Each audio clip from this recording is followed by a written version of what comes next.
Watch fans, Brad from Brent Miller Jewelers.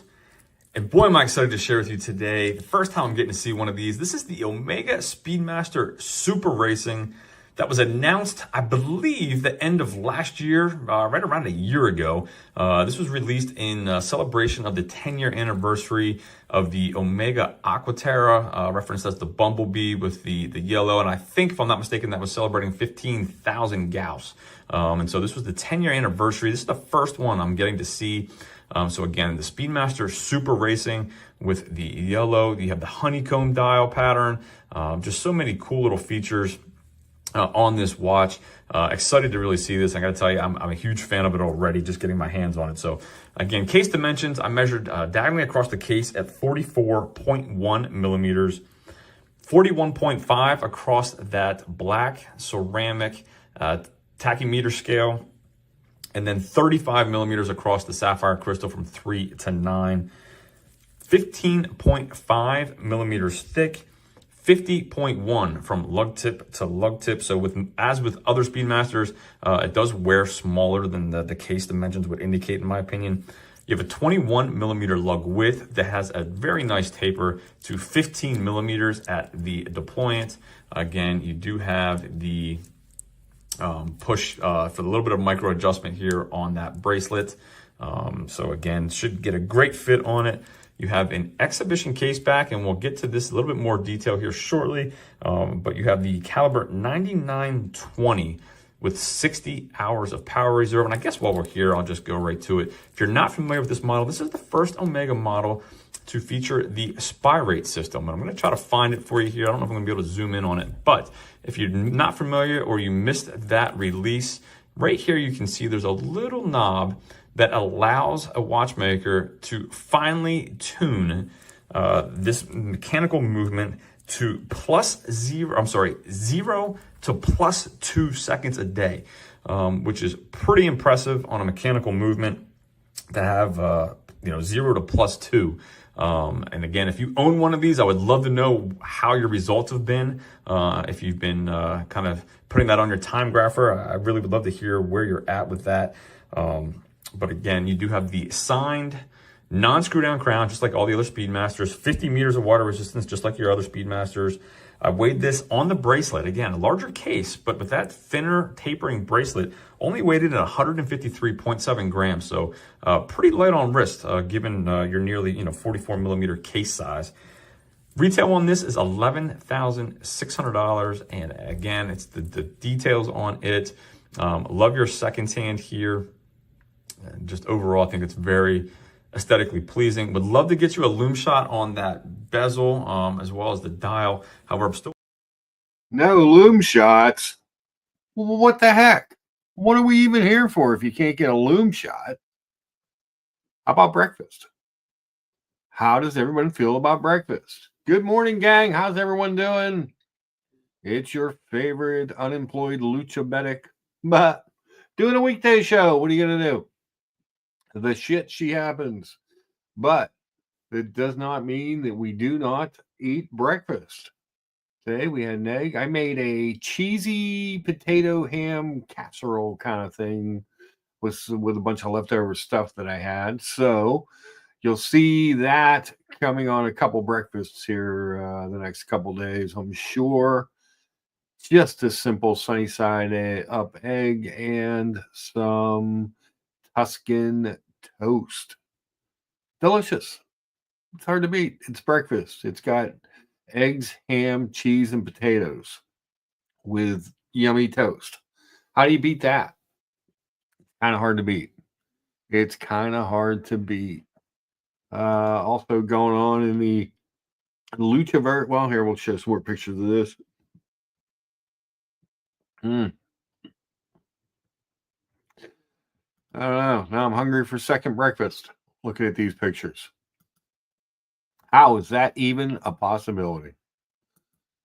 That I could want a second breakfast.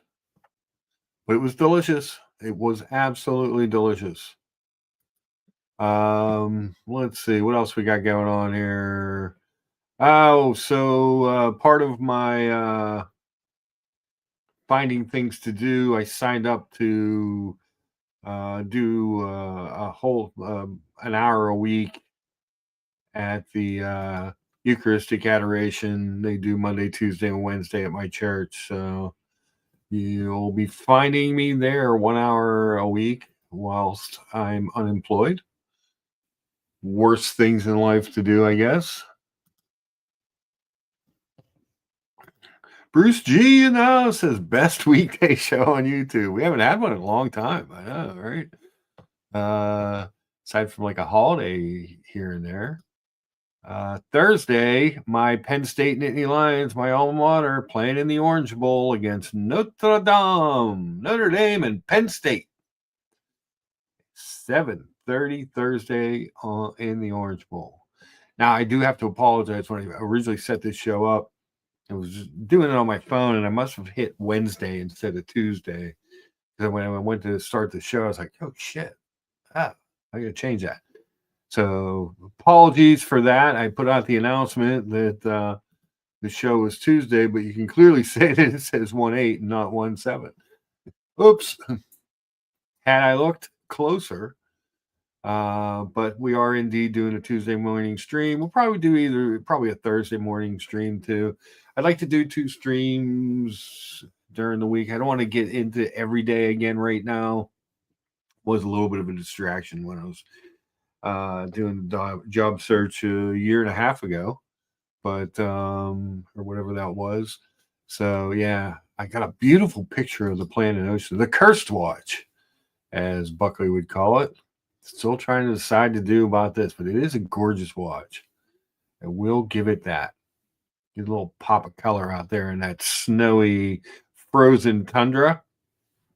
The creamsicle, the Omega Seamaster Professional Planet Ocean. The 3-hander coaxial master chronometer, good to 600 meters of water resistance with the excellent bezel and the beautiful white ceramic dial. The fully loomed bezel, so you can see in the thumbnail for this. What's cool is so like when it's real dark, the white of the dial takes on there's so much loom that satiny white finish takes on the glow of the loom. So it almost looks like a full loom dial. It's really just the markers and the bezel, but you can see how the illusion plays out, that the entire thing might be loomed. Pretty slick. We did make a breakfast sandwich the other day. That was simple scrambled eggs. I think that was ham. It was a ham steak, cheese, some potatoes. Like I said, you'll be seeing some of that ham and potato casserole here the next day or two on the old Instagram. I did promise you that I was making the boiled dinner with the rest of the leftover ham. So for my lunches and dinners this week, I've got I just packed them up like I normally would if I was working. I've got pork sauerkraut and potatoes and boiled dinners that I'll be eating for the next little bit. Possible to go to Geneva for Watch of the Wonders. I don't. Yeah, we'll have to see what's going on. Right now, the focus is trying to find a gerb. Trying to decide what's going to happen there. I've got 5 to 7 years till I'd like to retire. So this is bad timing for all this to happen. And it's bad timing that happened in January. There's been little to no listings of much of anything. Some old stuff, but so I threw my name out there. I've called everyone I know, just trying to let them know that I am available should there be a need. I am a certified sales manager, used car manager, finance manager. I can even do internet. I can do anything. I can do it all. Well-rounded car guy. I can sell. I can manage. I can wholesale. I can finance. And I can prospect off the internet. I can do it all, I guess you could say. The biggest bonus going for me right now is that there's the selling skills of many of the salespeople is way down the after COVID. So people are still trying to sell like it's COVID times. They need the old school skills now because it's not the same. Stellantis is stagnant, to say the least. So your Chrysler, Dodge, Jeep, Ram sales are in the toilet. I was telling you guys the other day, we finished third in our district, and it's just a far cry from being truly profitable. Even at third out of 20 dealers, 17, 20 dealers, whatever it is, it's tough. Logan Hall's Grill Streams. Check out Logan Hall's Grill Streams. The best content for grill streams. Really goes in depth. There's not much that Logan doesn't know and that he doesn't show you. And it's just really, really good stuff. So check him out, Logan Hall's Grill Streams. He says, sorry to hear about the job, Lucha. You have a proven track record of salesmanship, and any dealer would be happy to have you. Yeah, I'm sure. It's a tough time to find a job. Most people, when they're starting to look at their moves and what they're going to do, it's spring, because spring market is, you need to jump on spring, summer, fall market in cold weather climates. Winter is always tough. So not a lot of people make moves, as far as hiring in this at this time. So it's going to be a tough couple months, but other than that, we'll figure it out. We will figure it out. I did send over the app. I didn't hear back from them. I did send over the app to watch the Switzerland, but they have not responded. So we shall see what's going on there. The other part of the whole deal, the boiled dinner is delicious, by the way. If you've never had it, I mean, basically you boil down your ham bone and then you just add your carrots and potatoes and head of cabbage, and they don't do a lot to spice it. Some vinegar, some you like garlic powder, onion powder, a little bit of trying to think. I think I might have put some celery salt in there. Yeah. And then when I eat it, I put a little bit of vinegar in when I'm cooking it, and then I put a splash of champagne vinegar on there when I'm going to eat it, and a splash of chili oil. And it's just delicious. Just delicious. A lot of times this is made with like corned beef. My Irish mother has always made it with the leftover ham. Some places call it a New England boiled dinner.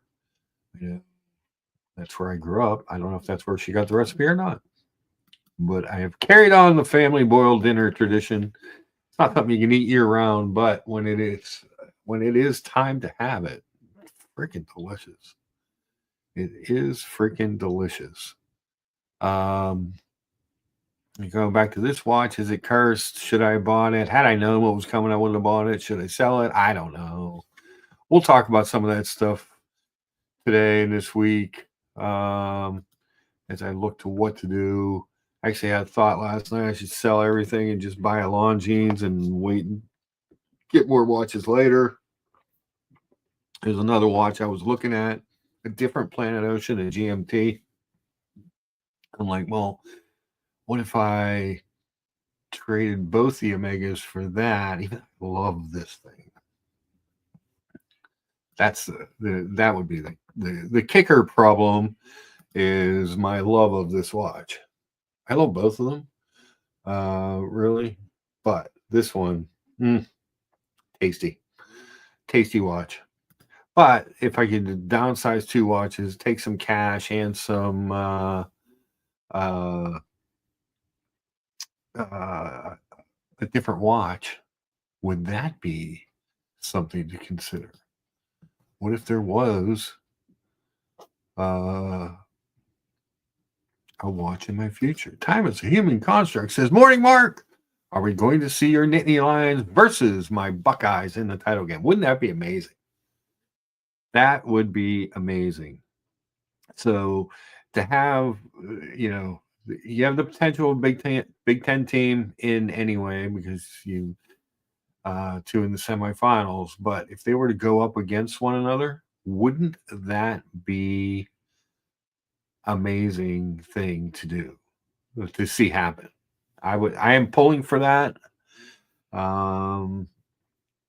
Even though we're terrible against you, but I think that would be awesome. Sorry, Logan Hall. The Tennessee Volunteer Girls Dreams are not on the precipice of the title game. Watch, neither one will make it. No. I think Ohio State's a really good football team. Penn State played a pretty good game against. Couldn't punch it in, but kept that game close. Kept the Oregon game close too. So Penn State's a little bit better than I think I gave them credit for being this year. I think Ohio State's 2 losses make people, the one was against Oregon, which is a really good football team, and that was a close game. They shouldn't have lost to Michigan. But that being said, I think that distracted people from what a good football team that really is. And I think you really saw it against Oregon last week. They're damn near a pro team. So we shall see. We shall see.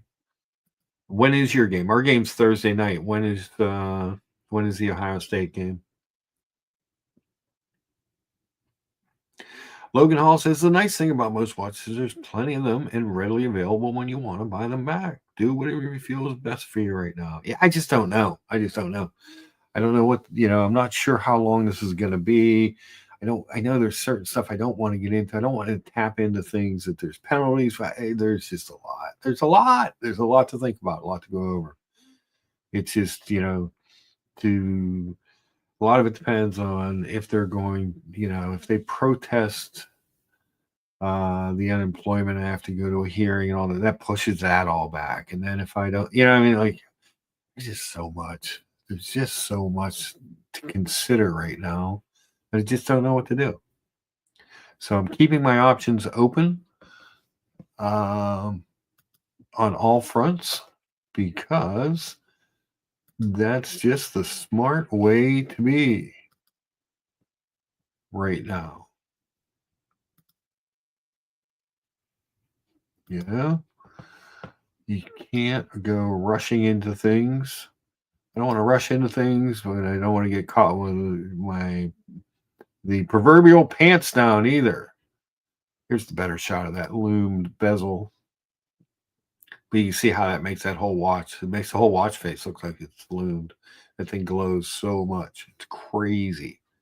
I think it was Gatsby that asked, have you seen the crazy loom on that watch yet? And I was like, damn, that thing is nuts. That is nuts. But while we are off, I promised you guys some daytime shows here during the week. We'll do a couple of these during the week just to have a little watch talk, a little pep talks, a little keep me going up talks. Taiwan's Human Construct says, regardless of the results, congrats to PSU for taking it to the next level.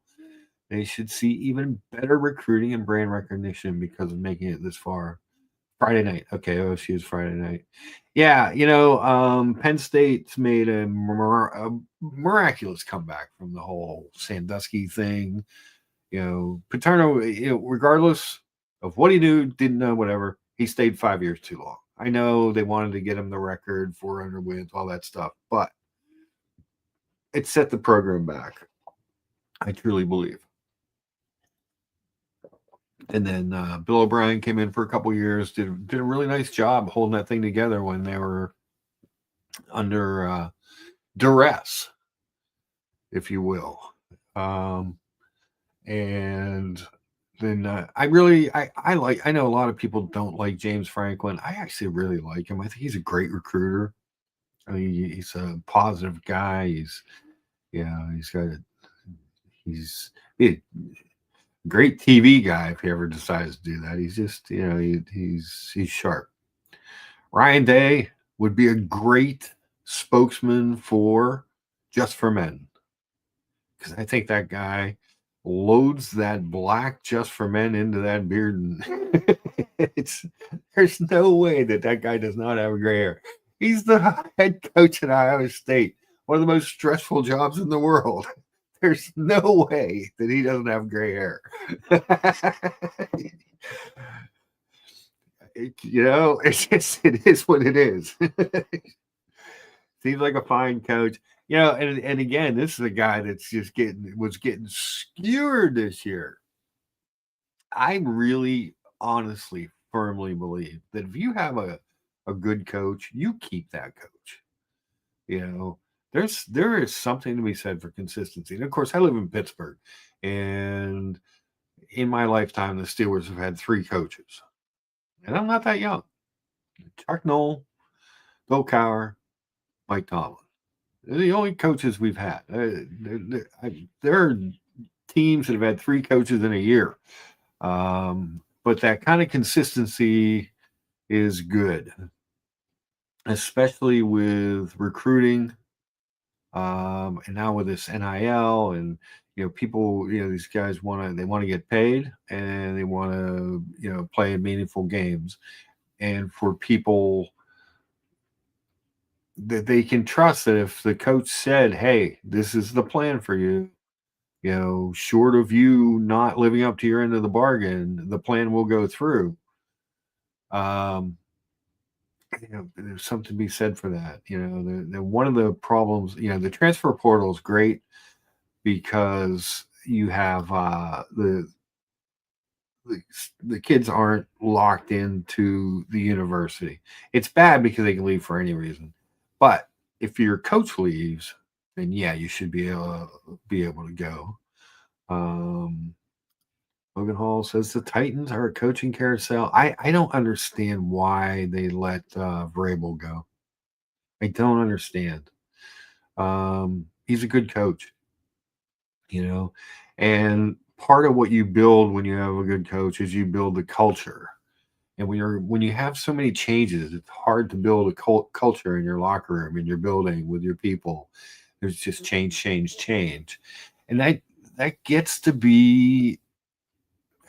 old. I can see why, like, the Giants, are saying, we're not sure we want to move on yet. Now, from their general manager and coach. I don't think Dayball's a bad coach.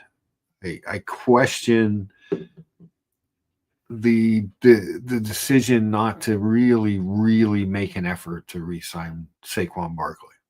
I may be saying that as a Penn State guy, but I'm also saying that as a guy who just watched him rush for 2,000 yards, the 9th guy ever in the history, and probably could have broken the record had he played in the last game.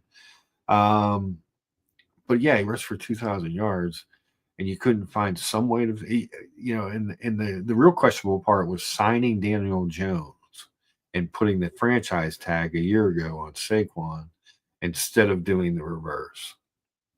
I mean, it was obvious there was one star out of those two. Whether you like Daniel Jones or not, the star was Saquon.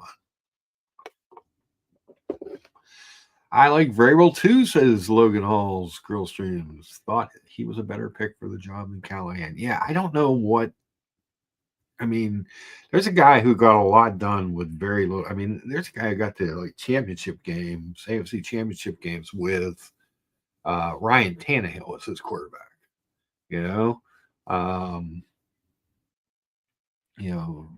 Was successful coach even when they were trading away his best players, unbeknownst to him. Yeah, it's tough. It's tough. And here's the other thing with the Titans.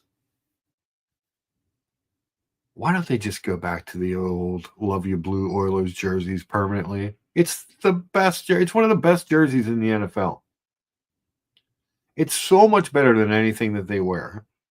Yeah, but put the Titan logo on the helmet instead of the oil well, But geez, oh Pete, those are great unis. Why don't they wear them more? Who is the guy that said Eh, this is a better color scheme. That's such a great. Oh, it's so classic. I remember the old Love You Blue days in the Houston Astrodome when the Steelers would have to go there and play Earl Campbell and Bum Phillips, Dan Pastorini, all those guys. Tough games, cool unis. Everybody wants to have like these dark, like the Lions were wearing those black uniforms, and I know the Steelers have a black jersey, but they wear bright yellow pants and bright yellow stripes on it. It's not quite the same. Everybody wants this like kind of evil look to their unis. Maybe they think that light blue isn't cool. Well, that light blue is cool. Let's just say. Now, I did fall asleep last night because I was shoveling snow. Got some snow here and doing some stuff around the house yesterday. And then I went over to the adoration to put in my hour. And I was getting a little sleepy. I fell asleep, but so I had to go rewatch this morning. Apparently, Keslowitz unboxed a Yulise Nardin Freak yesterday on the community channel After Dark. I highly recommend you go check that out. That was that's an amazing watch. You got this some kind of not ceramic. I think it's a carbon almost like a camo red and black carbon dye. It's cool. It's cool. It may not be my cup of tea as a watch. I'm gonna look one up here just see what we got. Hold on, so you guys can see it. If you haven't seen it, at least you'll know what I'm talking about.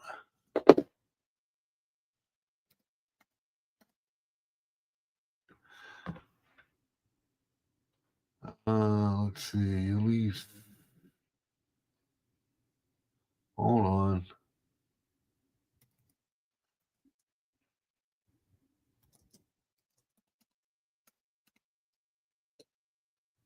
There.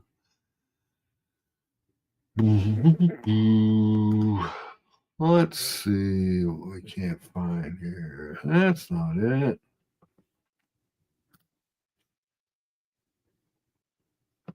I think it was something along the lines of this. Let's share this tab. I believe this is the one he picked up. The Freak X Magma. I had to go check it out. So I was really curious what he picked up. Because I woke up and, you don't think about it at first, but started to make breakfast and I'm like, crap, I fell asleep before the unboxing. Who doesn't love a good, Logan Hall says the carbonium. It's the residue that sits at the bottom of your stomach after eating at Carbone's Italian restaurant. It could be. It could very well be that. I like it. But kind of a cool watch. If you have to like this kind of watch. Automatic, interesting the way that they do it. It's a combination of ultralight carbon fiber and red marbled epoxy resin. So it's actually not from Carboni's restaurant.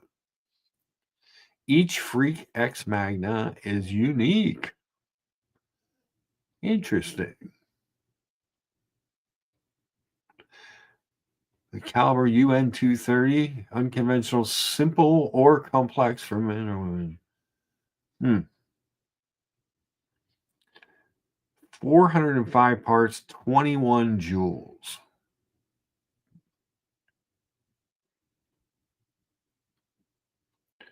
Beats away at an odd frequency of 3 hertz, 21,600 vibrations per hour, with a 72-hour power reserve and a silicone escapement. Interesting. Let's see, it says about the case. Case is 43 millimeters with a thickness of 13.8 and a water resistance of 50 meters. It was. I got to tell you, I don't know that I've seen anybody unbox anything even close to that on one of these streams. Some kind of a freak. Let's see. Times Human Construct says, I always admire collectors who take risks in their collection. I'm not one of them. That freak magma is wild. Good for him. Yeah, good for Kesselwitz. But yeah, so you buy what you like, but people like different things. Not everybody likes the same watch, you know? And that is definitely not the same watch as anything you see that I've ever seen. So, especially, I mean, I've seen some of the freaks and stuff, but in that kind of that magma carbon and red epoxy, that's pretty slick. It's pretty wild, and it's definitely taking a risk. I don't know. It was kind of neat. Like I said, I had to go back and find it. Um, it was funny because every time I turned it on, OC assured me that I was only 5 minutes away from the unboxing. It just seemed like so much more time passed. What are you gonna do?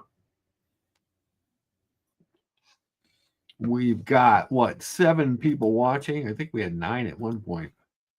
I know it's a weekday, not everybody's around. We do have 7 uploads. Well, there you go. Perfect. Yeah, guys, let me know if you want to do more of these weekday streams. I'll do as many as I can while I'm off. Like I said, I don't want to get into that habit of doing it every day because then that takes away from the other stuff that I need to get done. There's a lot that I need to get done, but there's not much going on in the world as far as people making any kind of moves right now. It's just the old OC just 5 more minutes trick. I know, right? He gets me with it every time, multiple times on a stream. I could be doing my own unboxing on his streams, and he still gets me with the old 5 minute trick. How is that even possible? You know, how can he fool me during my own unboxing? Tom Voss, Tom Voss in the house. What's happening, Tom Voss? How are you, sir? And he hit the upvote button as well. Great, guys, keep hitting that upvote button. But I think this is a different choice. This thing's got a list price of 35. I believe when I was listening that he bought it on the gray, so hopefully he got quite a deal on it. And I don't know, it's kind of neat. It's really different, but not different in that like Richard Mill way or that Urwerk way. Different, it kind of still looks like a watch, It has the basic aesthetics of a watch case, which is probably what I like most about it. When I look at the freaks, in general, let's see, there are different models of it, obviously, but I mean, $163,000, $148,000, price on demand, price on demand. I mean, some of these are just crazy price wise. But they're interesting. They're interesting. If you can find a deal on one and there's one that you like, it's kind of a cool deal. I don't know. I mean, it's definitely something to talk about. It's definitely something. Again, I always like this one that's spinning here in the picture right now. That one's kind of cool. I always associated them with their marine line in the past. I don't know why. It's just kind of what I knew of Ulysse Nardin. And these were watches that I was like, well, they look like fine watches. They never really did anything for me. Ulysse Nardin as a brand was not really something on my radar. These divers, I remember a buddy of mine had a diver of theirs. I don't think it looked like any of these. This is years and years and years ago. This is probably 20 years ago. Really, what I remember about it was like an anchor, which I know is part of their symbol, but I remember the anchor symbol being very prominent on it. He loved that watch. He was a big spokesman for that, them and that watch. Um, yeah, I don't see anything like it. No. Somebody let Brian know if he's out there. Watch, it's Brian. They do make a. It's really not even that badly priced. 39 millimeter Diver Rainbow, 14.3. Look at that. I know you love your rainbow dial or your rainbow bezels. That one's got like rainbow indices on inside of the diamond markers as well. Taste the rainbow on that one. I am not getting this watch. It's a brand. Like I said, I had a friend who had a diver, and he was all into it.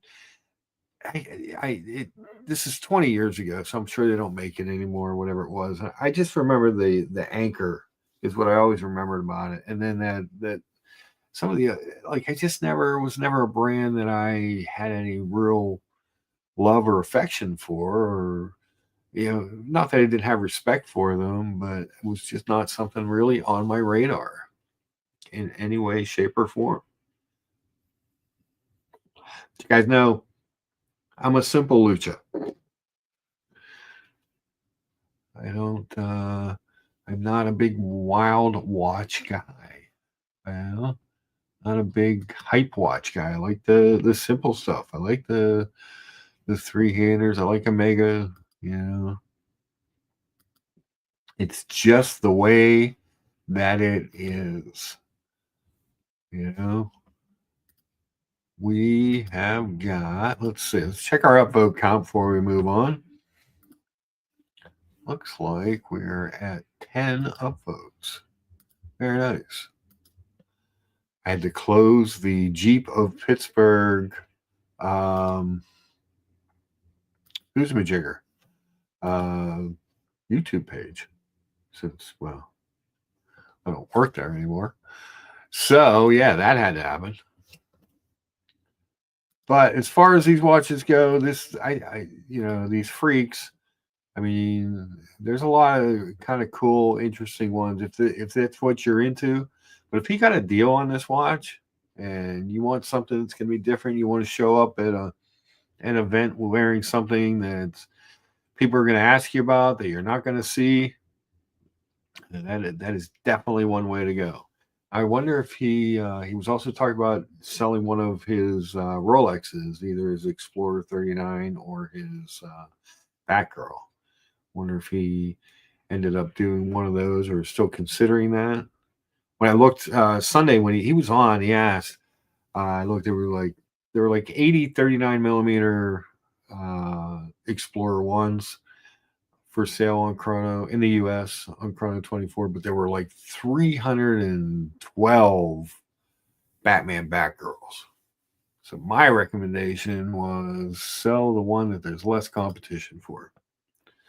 You know, if you're going to keep one to be a sport watch, and the one that's going to retain its value longer, because that's the other thing that watch is going to do. It's going to retain value longer than the other one. My decisions are weird.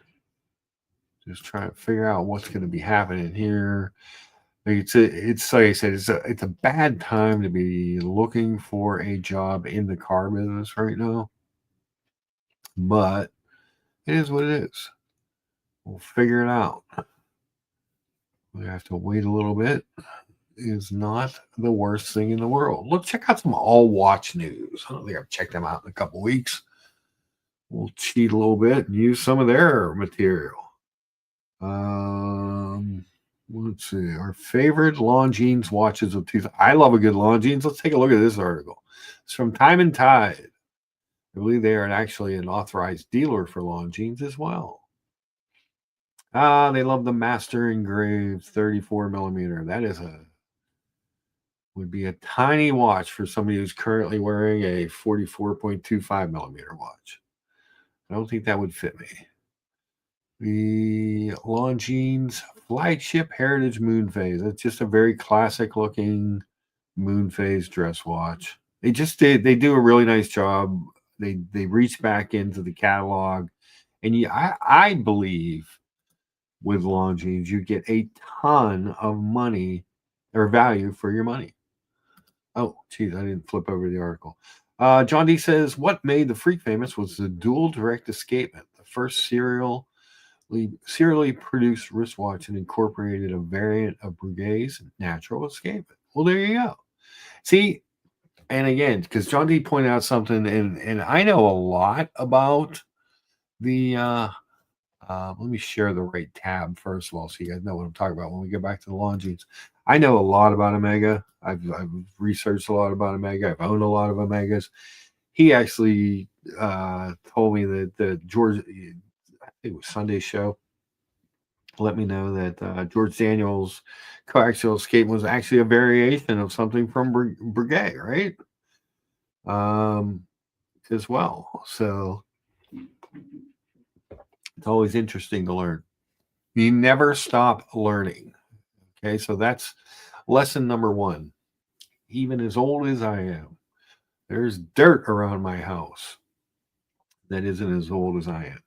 But you keep learning stuff. You always learning. You always advancing. Don't get stagnant. You know. Hold on. I got a text coming in. I apologize.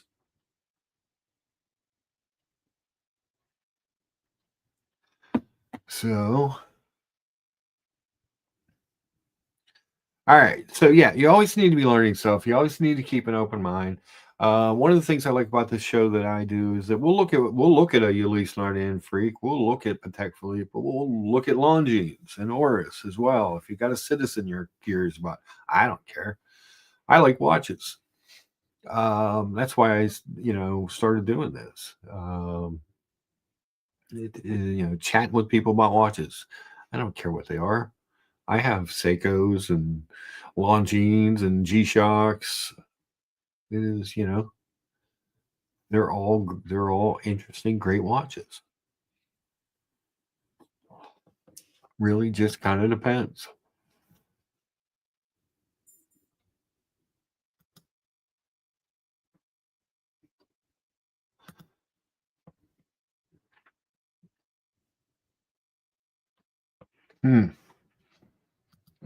So let's go back to the All Watch News Time and Tide article here.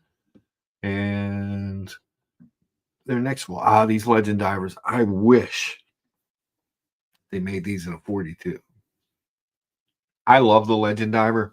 I've owned a couple. It's a great watch. This new one hits some things that are better than the old one, with the exception for me of the size. So the size is, these come in at 39 now. I love that internal rotating bezel. I love the little bit of changes there. I love that they took the date off of it. I love the way they did the loom now. I love the new handset. I love the new second hand. There's just so much that I love about this watch. So much.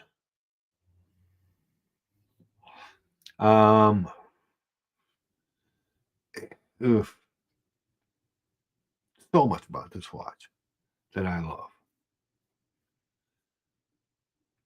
And it's just beautiful. And they offer these really cool new colors. Although the one that Buckley was asking about the other day, the yellow one, the old version, is really good too. But this new bracelet is so good. There's just so much good about this watch. It's crazy. That they've just done so much better with it. I'm sorry, I'm getting multiple text messages.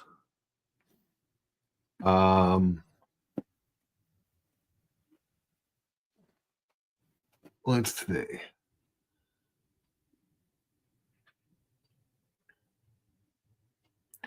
The Zulu Time Titanium. Here's another one that I love that they're not making in my size. So they make these Zulu Times in 39 and 42.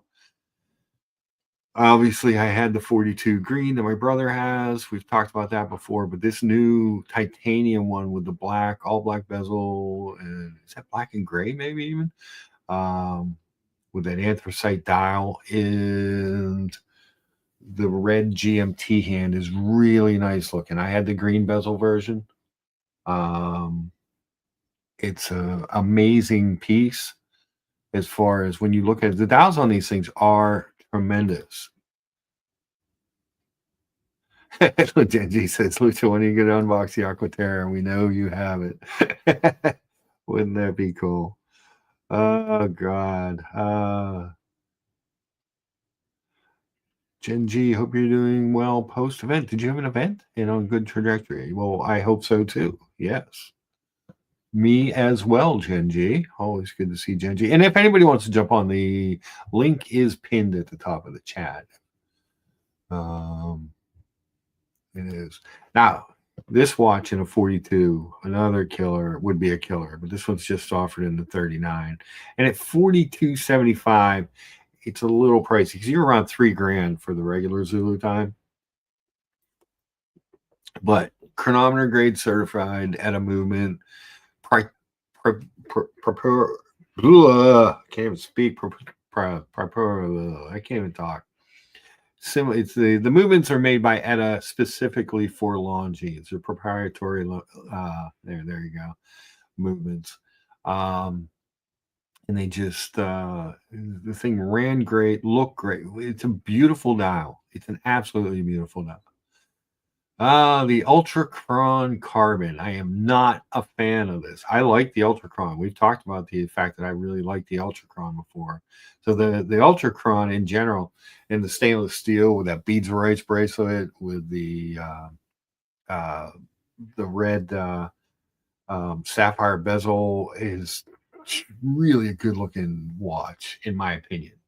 But it's a 5 hertz movement. It's really accurate. It's a beautifully smooth sweep. But the carbon one kind of takes away the things that I liked about the watch. The pops of color, the shine, the bracelet. It just sort of mutes it, makes it kind of meh to me. I don't know. What do you guys think? What do anybody think?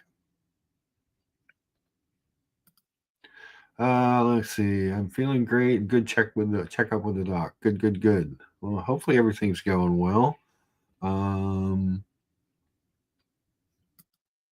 Had my own scare last April. Race to make steer shifts which have worked as per doc. Yes, do that. Do that instead. And Jen is implementing some changes for sure. What kind of changes are you implementing, Jen? Maybe I can help. If they're dietary changes, I am your fountain and source of information as a type 1 diabetic and open heart surgery guy. I know lots of stuff. I've been dealing with diet and stuff forever.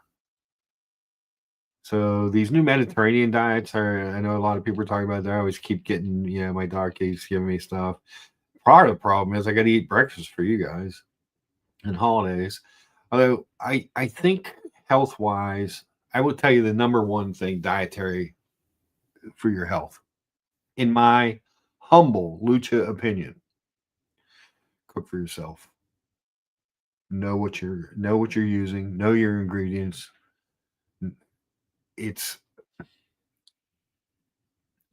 There's so much garbage in the world. I don't care if you're not eating the best food.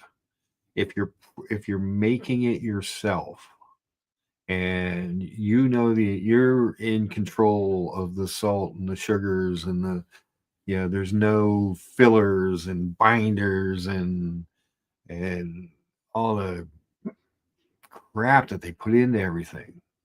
Cook for yourself. If you can cook for yourself, cook for yourself. If you can't cook for yourself, learn. It's not that hard. start making recipes.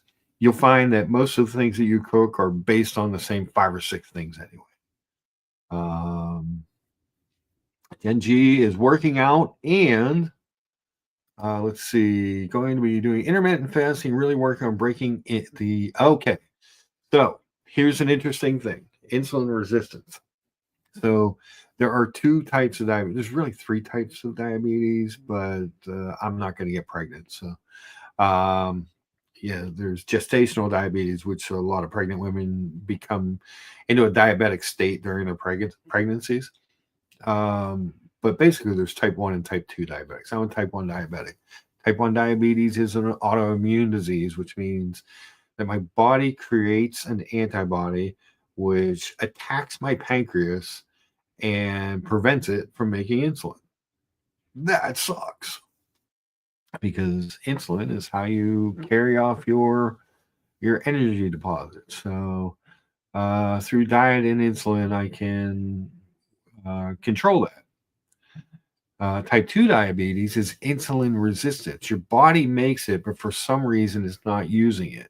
Now, there's genetic reasons for it because there's a lot of shit. People get a lot of shit for type 2 diabetes. There's a lot of people with type 2 diabetes it's not that they're in bad shape or that they eat bad or that they're overweight all the time. Those are all things that can add to that. But what really does it is, for whatever reason, your body isn't using the insulin that it makes. So how do you force your body to use that insulin? So for a lot of people, they'll put on a pill like a metformin to try and curb that. I was actually part of a trial. It was probably 15 years ago, where they were trying to see if a dose of metformin would help a type 1 diabetic lower their morning sugar rate. So my sugar rates are always highest in the morning. And there's a number of biological reasons why everybody's sugar rates are higher in the morning, but mine would just shoot through the roof in the mornings. They call it the dawn phenomenon. And but really the metformin it didn't really do much to curb that. And it just sort of gave me diarrhea for a week while my body was adjusting to taking that. So metformin is a drug that takes that down. There's all kinds of new injectables and stuff now too, and that's where a lot of this weight loss stuff came from. Was out of these diabetic type 2 diabetes medications. The biggest thing you can do is watch your carbs. Okay, if you watch your carbs and remember that, so when you say you're going to eat fruit, well, fruit will have a lot of sugar in it, but it will also have a lot of fiber. So that fiber counteracts the sugar, and those are better sugars. They're not processed sugars. Watch your processed foods. Clean meats, vegetables, fuller grain breads, pasta and limitation, because anything, pasta, all that stuff turns into sugar. All those carbs just turn into sugar in your system. It's just how your body processes it. Some exercise, some walking. Walking is great for insulin resistance. It is okay. So Genji says, yeah, I'm on a GLP-1 injection. There you go. Perfect. Yeah, walking is great for that. Especially after meals, other thing, I mean, there's so many other things you can do, but the biggest is eat in moderation. All right. So plan your plates. So if you have, I remember when I was a kid, I had this plate that had like a section for meat and carbs. It had like different sections on it, so you can get used to visualizing how much food you should be eating and of what, portions of what. But clean meats, vegetables, non-processed. Get out of the processed foods. Don't believe the lies on the cereal. Cereal is just full of carbs and sugar. It doesn't matter what it is. You know. Don't believe the sugar-free myth. Many sugar-free candies, treats, sugar-free treats often have more carbs than sugary treats because of all the crap that they have to put in there to make it taste good and stay together. So watch out for that stuff. Yeah, sugar-free stuff, it's really not worth it. And some of it is really bad for you. Kind of leafy vegetables help clean, they make you feel better in general. A lot of cabbage and lettuce and stuff like that. Greens, big, thick, leafy greens. On a strict diet upon discharge, dropped 16 in 13 days and went on to drop another 16 over 45 days. Working with the Spartan meatheads to build muscle back. Yes, that's why I was shoveling. I live on a corner, so I've got a real long sidewalk. And so I got the shovel. I was cleaning off cars the other day at the dealership. So I'm going to try and Spartan my meathead my way in through snow removal. How's that? Working out around the house. JT Harry says add olive and or coconut oil to everything. Yeah, good oils, good clean oils. But I can't stress this enough to people. The biggest thing, cook your own food. And I know it can be pricey and stuff, but you can cook. You can find the deals of what's out there. There's always some kind of deal on something. So find whatever the deal is. Make it. Don't be afraid to make a little bit more and have it a day or two. I'm a little bit crazy. I mean, I'll make food for a week when I cook, but get rid of all of those preservatives and the filler and the junk that they put into these. There's so much crap in your food. It's insane.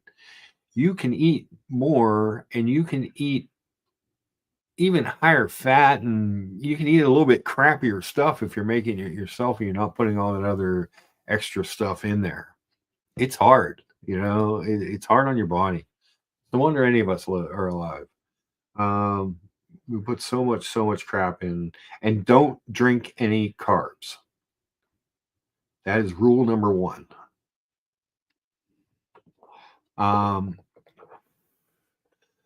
So rule number 1 is don't drink carbs. Why do we not drink carbs? Because it's just you save your carb intake for your food. It's drinking sodas and watch your lattes.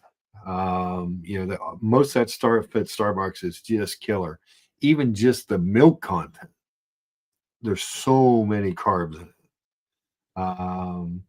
It's just you're just filled with extra carbs. So yeah, as Jen says, she quit drinking soda ages ago. Definitely good call. Water and coffee is really here you go, Jen. Water, coffee. That's my life. I do like a good Gatorade Zero though. You can tell you that. And sometimes I like a good diet soda too, like a diet root beer or something, but I don't have to do it. Try not to do it in excess because it's, as JT says, it's bad for you as well. All those things are bad for you. So just be careful with that stuff. Cook your own stuff. Don't drink any carbs. Get a walk in. I always tell everyone, because I did a lot of work with the American Diabetes Association over the years, and a lot of fundraising and a lot of counseling. And one of the things is that 1% of the diabetics in the world are type 1. Most people are type 2 diabetic or pre-diabetic is the term that they like to use. Well, you're showing signs of insulin resistance at that point. Now, more people lose limbs and have a lot of bad juju with type 2 diabetes because they just don't realize it. Type 2 diabetes won't kill you. It will cause things to kill you, and that will take time. Um, Type 2 diabetes leads to a lot of amputations, heart disease, blindness, because your body is building up all this sugar. It's not processing it, and it's just doing bad things all over your body. So those are the things you need to watch out for. But I always tell everybody, take a walk. Yeah, and some type 2 diabetics I talk to, oh geez, I can remember them just being, I don't walk anywhere. I don't take a walk. I don't care if you walk to the corner and back. The next time, walk to the next corner and back. The next time, walk around the block. You know what I mean? Like, just, you don't have to go running and pumping and jumping all over the place, but movement is just great for your body in general, whether you're diabetic or not. Whole foods are all you should have, as per Dr. Peter Attia and Andrew Huberman podcast. Meat, fish, vegetables, fruit, caffeine, and water. The end. Yes. Those are the best. And like I said, if you're making your own food and in control of your own portions and your own ingredients, you're just going to be better off. That's all right, Jen. We just talk about whatever, man. It's the Lucha show. There's no agenda or rules. KT says, have you tried, Jen, adding MCT oil to your coffee? What is MCT oil? What am I missing here? It trains your body to burn fat for energy. Jen says, I'm at the desk most of the evening. You get up, move around more. Yeah, absolutely. That's all. Move around, do some stretching, do a little bit of walking. You'll be amazed just walking. Like some of the people that I was able to when I was doing like a little bit of coaching and helping, that once they got up and started moving, once they started cutting out, especially the just pure sugar out of their lives, they lost a bunch of weight without really doing a lot. And their sugar levels came down to where they could even get off the metformin pill, because most of them were on metformin at the time. There weren't a lot of these new fancy injectables.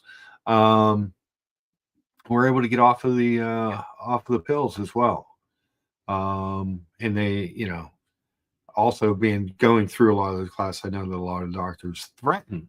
It's a threat to a type 2 diet. They use insulin injections as a threat to type 2 diabetics, which I always found curious. Like, huh. And then people are always like to me, I don't know how you can do that. I'm like, well, I mean, if I don't, my alternative is or death. So, because I just don't make insulin. So I guess I'll take the injection. What are you gonna do? But yeah, that's so it's important, Jen, and hopefully they caught you at an early enough time where you can really reverse type 2 diabetes. You can't reverse type 1 diabetes with the exception of having a pancreas kidney transplant. So, which I'm really not up for. I had a friend who had that done. Years for her to recover. She thought it was going to be the greatest thing ever. And it took years and years and years for her to get back to normal after that surgery. Terrible surgery. Don't recommend it. But I also don't recommend this Longines Ultracron in carbon. The regular Ultracron is such a better watch. They go into Bachelor Constantine history. That's not where we wanted to go with this. Let's see. Is there any other good articles out there on All Watch News today? I don't know.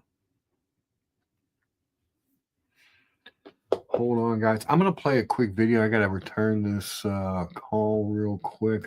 My apologies. Let's see. Jen says, yeah, I had to turn around for a bit, then fell back into bad habits. Easy to do. That's why you just keep getting back up. Keep jumping back up. I need to respond to this. My deepest, sincerest apologies. And Lucha, I had a heart attack. So there's a lot. Oh, geez, yeah. See, there you go. And here's the thing. You know, I've got a 10-inch scar on my chest from my open heart surgery, but part of what can happen with the heart is based on the blood sugar. You know, um, but it is what it is. Chris Clues, good afternoon. Mark and chat from snowy England. Hey, good morning from snowy Pittsburgh. But hopefully 10, always so good to see you. For a good friend that supported the Arch First during the split, always appreciate you, Mark, and hope one day you may check out our watch talk because it's some of the best. I'll come back over eventually. You know me, I try not to get, with the exception of uh, him, because just the way he ended things, I try not to keep closed mind to anything. I look for entertainment and good watch talk. Those are the things. So I'm not opposed to that. It was a little hard. It was a little harsh, I think, maybe the last time I was on, but because everybody, I feel bad. Like I said, I feel bad because I feel like sometimes, like when you have someone and they're just being pulled in every direction, like a big old Stretch Armstrong doll, it just gets nuts sometimes. So, but the beauty of the YouTube is you can go away for a while, go back, check out different stuff. Just find your niche. Tan, I still, and now that I have some extra time, we need to do the wrestling show. I am wearing an Omega. I'm wearing the Super Racing right now,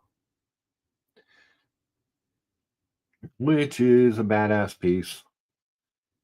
And the other Omega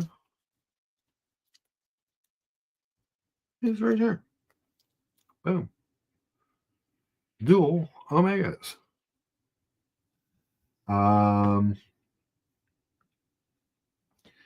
Yeah, we definitely we need to have the wrestling show. It's a definite must do. I even want to see if my friend's daughter, maybe we can get her to come on. If we can do one of these shows, maybe get her to come on and give like a little background into what her life in professional wrestling is like.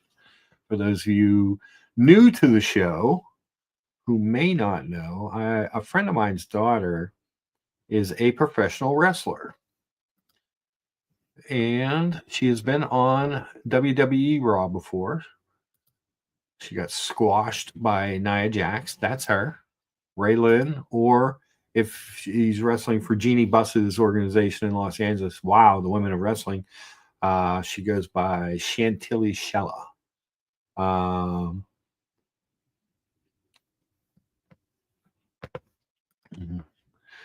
Yeah, the Super Racing's finally, although they announced it and it was supposed to be out over a year ago, it's finally almost 2 years ago now. I guess that was was it January or February 23? They announced that Spy 8 Omega, and now they are out.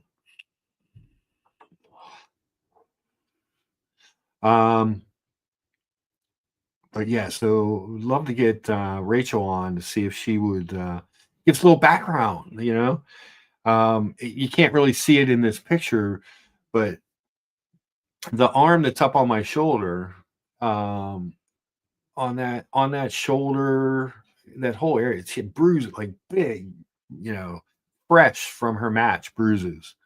So and it can't be an easy life. She's great. Love her. Love her mom. Known her mom since I moved to Pittsburgh. She lives in Florida now. She works for the Republican Party, actually. She's a big mover and shaker with them. But it's always good to see her when she comes back into Pittsburgh to wrestle, because she's kind of wrestling based out of Dallas, and then she does the women of wrestling thing out of LA.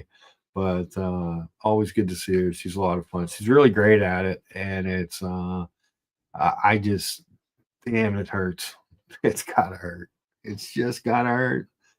I used to have some hockey cards. I haven't had any in a long time. The OP cheese, I remember those. The upper decks, yep. I had the tops. I remember I had the old scratch off the puck to see the name tops cards. I wish I still had those. I had a bunch of the 1980 U.S. Olympic guys. I had a Gretzky, which would have been not his rookie card. It would have been his second. It would have been the second card. Was that scratch off card? A lot of those guys. I'm surprised hockey cards are still going. Box breaks are a big thing on YouTube. Yeah, there's whatever it is that you collect. People seem to be into doing the unboxings and the unveilings and stuff. I know the kids at the dealership, they collected all kinds of cards and little statues and little, kind of odd stuff. Comics are really big still. With those guys. They didn't understand the watch thing at all, but in my mind, for what they spent on cards, statues, and comic books, is what I spent on watches. I mean, they just do it when you're doing it in smaller increments, it doesn't seem as bad.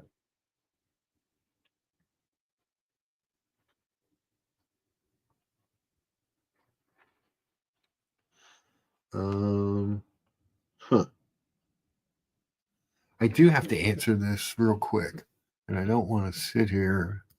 I'm going to play a video. What do we got here? I'm going to play this 4-minute Brent Miller time video on the Speedy for a minute. Let that go while I answer this and not just be a total distraction here on my own show. I do apologize, but this is job related, so gotta get it done. Hey, watch fans, Brad from Brent Miller Jewelers. And boy, am I excited to share with you today. The first time I'm getting to see one of these. This is the Omega Speedmaster Super Racing that was announced, I believe, the end of last year, right around a year ago. This was released in celebration of the 10-year anniversary of the Omega Aquaterra, referenced as the Bumblebee with the yellow. And I think, if I'm not mistaken, that was celebrating 15,000 Gauss. And so this was the 10-year anniversary. This is the first one I'm getting to see. So again, the Speedmaster Super Racing with the yellow. You have the honeycomb dial pattern. Just so many cool little features on this watch. Excited to really see this. I got to tell you, I'm a huge fan of it already, just getting my hands on it. So again, case dimensions, I measured diagonally across the case at 44.1 millimeters, 41.5 across that black ceramic tachymeter scale, and then 35 millimeters across the sapphire crystal from 3 to 9, 15.5 millimeters thick, 50.1 from lug tip to lug tip. So as with other Speedmasters, it does wear smaller than the case dimensions would indicate, in my opinion. You have a 21 millimeter lug width that has a very nice taper to 15 millimeters at the deployant. Again, you do have the push for a little bit of micro adjustment here on that bracelet. So again, should get a great fit on it. You have an exhibition case back, and we'll get to this a little bit more detail here shortly. But you have the caliber 9920 with 60 hours of power reserve. And I guess while we're here, I'll just go right to it. If you're not familiar with this model, this is the first Omega model to feature the SPY rate system. And I'm going to try to find it for you here. I don't know if I'm going to be able to zoom in on it, but if you're not familiar or you missed that release, right here you can see there's a little knob that allows a watchmaker to finely tune this mechanical movement to zero to plus 2 seconds a day, which is pretty impressive on a mechanical movement to have 0 to plus 2. And again, if you own one of these, I would love to know how your results have been. If you've been kind of putting that on your time grapher, I really would love to hear where you're at with that. But again, you do have the signed Non-screw down crown, just like all the other Speedmasters. 50 meters of water resistance, just like your other Speedmasters. I weighed this on the bracelet. Again, a larger case, but with that thinner tapering bracelet, only weighed it at 153.7 grams. So pretty light on wrist, given your nearly 44 millimeter case size. Retail on this is $11,600. And again, it's the details on it. Love your second hand here.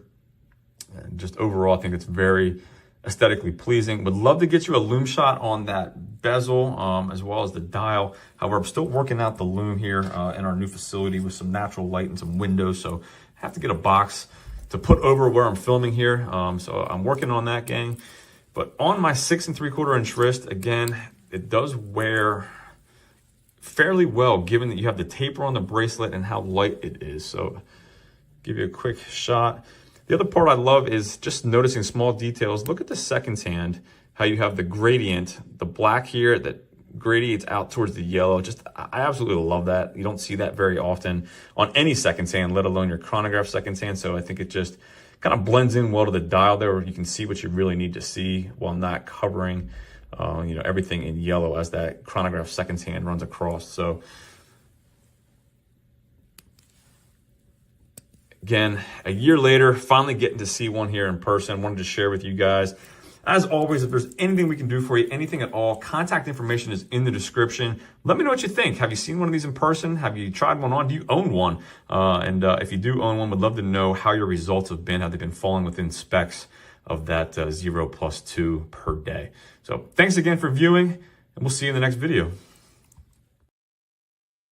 All right, thanks, guys. Sorry for the little boring video break there, but it's very informative about my super racing watch. Like I said, I'm trying to figure out what I'm going to do, how long I'm going to be employed. Do I need to have a couple of expensive watches right now? Should I, downsize into one until I get back to work? Would that be smart? Is the Planet Ocean cursed? Are they both cursed? I mean, they're both relatively new. Jeez, oh Pete. What if Buckley's right and I have cursed watches? Damn.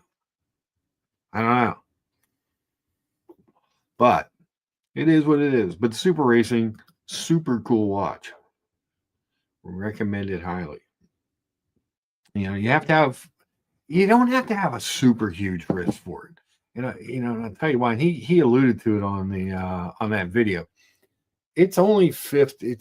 They listed at 50. I think he measured it at 50.1 lug to lug. So it doesn't, although it's 44 1/4 wide, the length is not that bad. And I measured the length on the height on this at what they call it for 14.9. He came up with like 15.4 or something. I think his measurement on that was off a little bit because it's not nearly as thick as the Planet Ocean. So the Planet Ocean is like over 16 thick. That is a big, thick, chunky monkey watch. And much heavier. This watch is around 211 grams.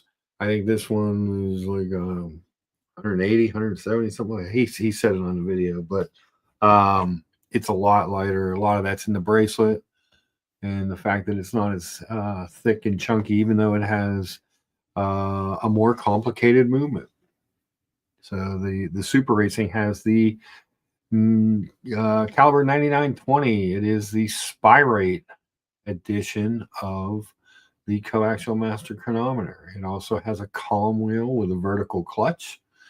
So the vertical clutch gives you two benefits. One, you don't get a jump when you set the chronograph hand. When you turn on the chronograph hand, you don't get that big jump that you get.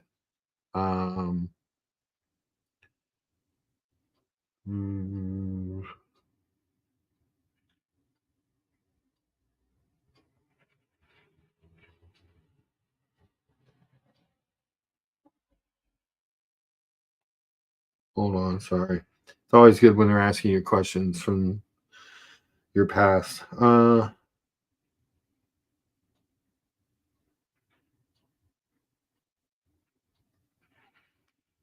But yeah, so you don't get the jump. So when you engage the chronograph hand, boom, just goes. just starts sweeping. Stop it, just stops. No little hesitation, no glitches, no jump. The other thing you get is that you can run the chronograph hand without extra wear on the movement. It doesn't affect your servicing or maintenance or anything like that. So you can just run it. The coaxial escapement also increases because of the reduction in friction. You can go like 10 years on these things without having to service them. I know they have a 5-year warranty, but you can go a long time on an Omega without having to have a service done to it. Chris Clue says, beautiful watch, Mark. I'm getting a Speedy this year, but the choices are over. There's too many choices for an Omega. It's ridiculous. Just for a Speedmaster. Are you looking? Let me ask you this. We'll go into the Omega catalog a little bit, Chris. We'll look at some of them. But are you stainless or precious metal? Or ceramic? I guess you can do ceramic as well on some of those. Is there a material of choice that you had for your new Speedy?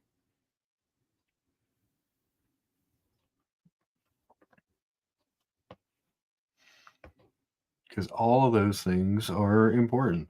So, and anyways, going back to wrestling talk, that's Rachel there, Raylan, or Chantilly Shella, depending on where she's wrestling. That was just like a month ago. When she was back here in Pittsburgh. It was a good time. Good to see her. Her mom's great. She's awesome. Her boyfriend, Sam Adonis, I believe, is what he wrestles under. Great. And they got a cute little dog, too. I'll get you and your little dog, too. But yeah, just good stuff.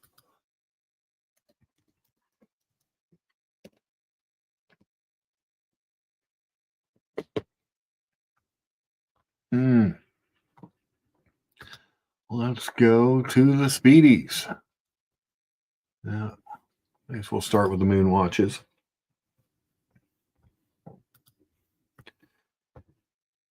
Stainless. Whoop, hold on. Stainless for practical use. I plan to use and abuse the watch.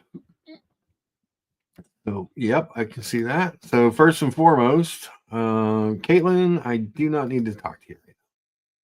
So, your moon watch is your traditional Speedmaster. It's the one that most people think of when they think of a Speedmaster. It's the one that gets the most advertising. It's the watch that went on the moon. I am a big fan of this new white one. That would have the same bracelet as this.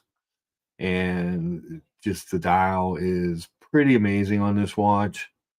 Now, some of the things I don't like about the moon, I prefer an automatic, and most of your moon watches are indeed manual winds.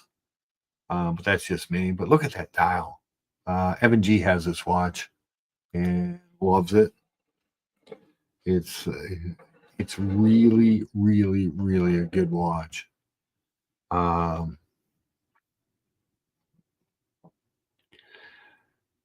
It's hard to beat. It's hard to beat. If you're going to use and abuse it, I wouldn't get a Hesalite. I would definitely get a Sapphire. So that's a 42 millimeter Speedy. I think they make the reduced still, don't they?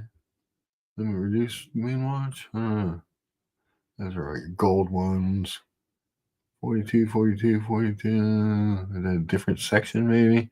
They have so many. I mean, these are just the moon watches. Look at that. It's way too many moon watches. You know what I mean? And you go anywhere from 6,600 looks like maybe the cheapest one on a strap here, all the way down, all the way up to 42, 44, 60 grand. Yeah. A lot of variety there. And if that was all the variety of the Speedmaster, that might be one thing. But then, no. Now we have your Heritage model selection. So now you have, First Omega in space, which is cool. Now that's a 39.7. So depending on your wrist size, that may be a better choice. You have your Speedmaster 57s, which I love the look of. They're just a a bit small for me. I haven't had that red one, which was my favorite. This one, I always thought it was just such a beautiful watch. The bracelet on that is so comfy. And just a great looking piece, you know. Again, manual line, love the back though. Just a nice watch. That's a 40.5 millimeter piece. That's two houses from the rainbow. Yeah, Tasty, get the rainbow. What the heck? That's not a bad deal. So yeah, that's good stuff. Get into what else we got down here? Oh, the 321 and the 321 Canopus Gold. So 15.4. I mean, if this is a use and abuse watch, I probably wouldn't go with the 321. That's a lot of money for beat it up. But a beauty. Much like my Super Racing comes with an extra strap and a tool. And that one comes with extra stuff. You get the coin, the coin case back, and the loop. Pretty slick. But that's beautiful watch. Dear Artifact has one of those. Loves it. Looked for that watch for a long time. And of course, wonder if they're going to come out with a new Snoopy soon. But there's your silver Snoopy. And what makes this watch is the back. So you got to be into the gimmick on this one. So it's the way that the Apollo spacecraft rotates around the moon as it's going. That uses the 3861 movement, but pretty slick, huh? Pretty slick. And they will advertise the moon stuff like crazy for you. You will have no doubt that Omega went to the moon. And then next, you have your Dark Side of the Moons. Now, these, I believe, are these all ceramic, I think, or mostly ceramic? Yeah, I think these are all ceramic in one way or another. So it looks like 17.1 for the most expensive one and 10.7 for the least expensive one that I see on here. But again, it's an awful lot of Dark Side of the Moon ceramic Speedmasters. So these are bicompact ceramic cases. These are the same, 44.25, same case size as you get on the Super Racing and the Racing, but just kind of different dial configurations and stuff. I just, how much is too much? How many of these do you really need? You could pare this down really good. I mean, the one that gets the most, these dark, just kind of regular Dark Side of the Room. If anybody has one of these and needs an extra strap for it, let me know. I have one. But I mean, a cool watch. The Rocket Second 10, the craters. It's just a good watch, but that one's not a buy. That one's a tri-compax. And a lot of these are bicompax models, but they're cool. I mean, they're very cool watches. If that's what you want. But then you're not done yet. But wait, here's your reduced, your Speedmaster 38s. Keys. Do you need all these? These things seem to go from 5,600 to 34, 46. Yeah, $5,600 to $4,600, depending on the material. But it's so many of them. This catalog is so ridiculously huge. It's so heavy. They should really make some cuts. And how many of these can you sell in a year? The two counters, that's for my watches. And my complaint here is that on the two counters,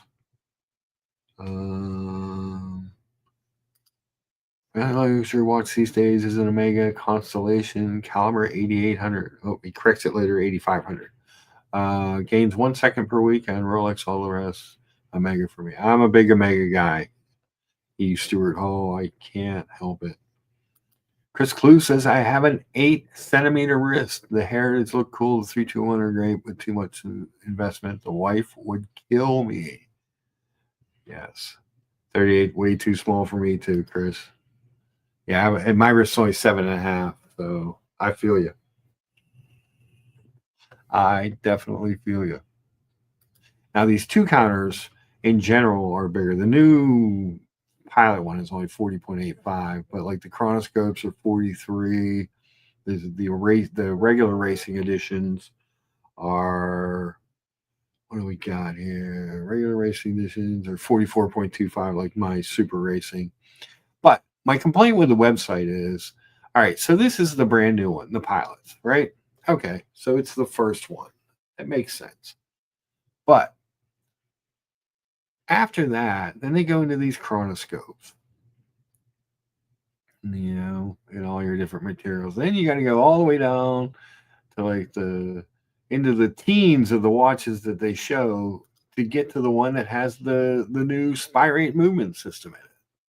That just seems crazy to me. Just crazy.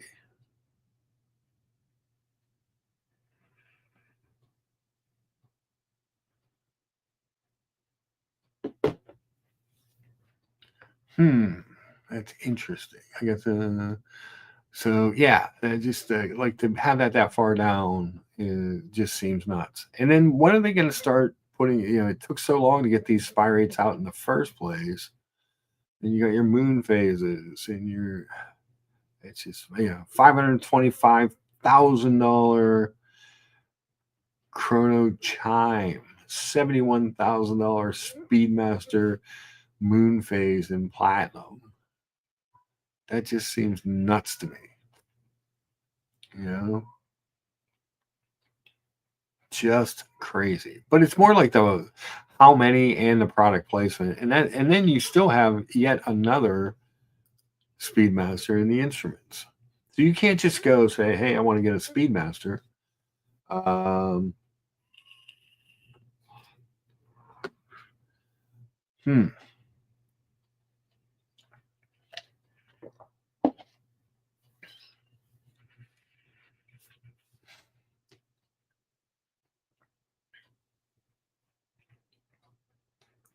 Let's see here.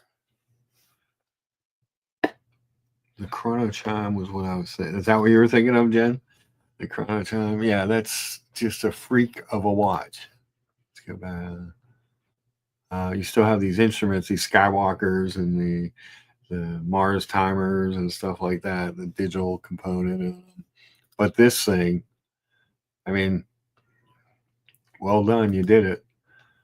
The chrono chime. I mean, it's a beautiful watch, but why would I spend $500,000 on an Omega? You know what I'm saying?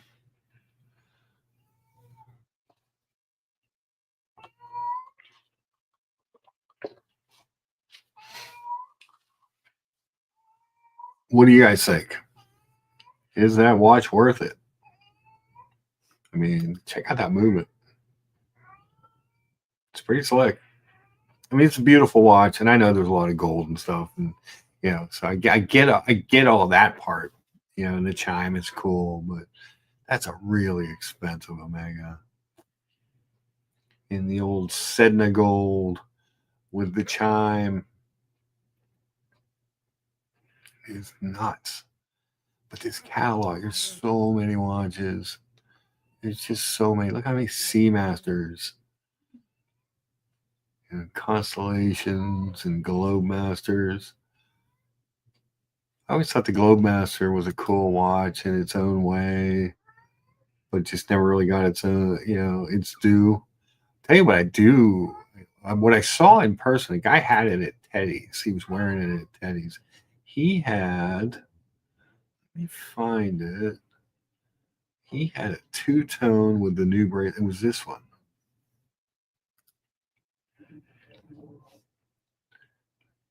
was a two-tone Aquaterra with the new bracelet configuration on it. 13.6 moonshine gold on steel. It was actually really nice looking in person.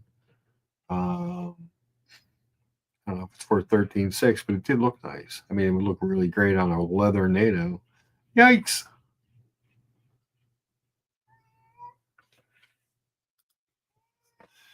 E. Stewart Hall says it's the ultimate flex for Omega lovers. Yeah, I get why they do it. I just don't get why they have so many of each model. It gets a little ponderous, looking around at that stuff. It's just it's oh geez. Super chat, Sean. Thank you so much. $50 super chat says, "Hello, Mark. Sorry about the job termination. If the commute didn't involve crossing the continent, I would say call me. You're a great talent, an amazing human being, and will be a tremendous asset for anyone lucky enough to have you. Cheers, brother." Yeah, it's just gonna be a sucky couple months. You know what I mean? I mean, it's horrible timing here in Pittsburgh. Like I said, when I go on Indeed, there's just nothing. I reached out to all my a lot of friends and stuff, and they're just it's just so little going on right now because normally it's going in, early spring going into spring is when people decide to start looking at that stuff.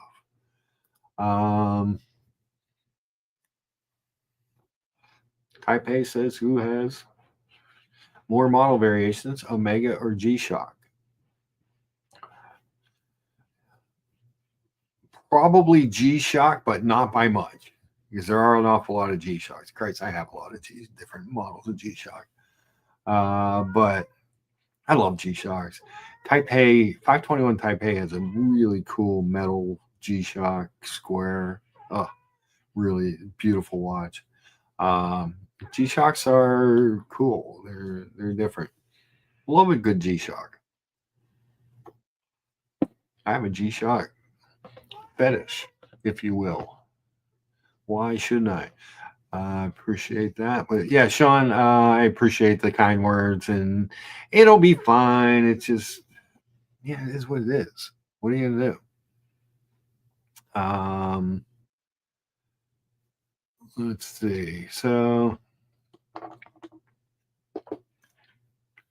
we shall see. We shall see.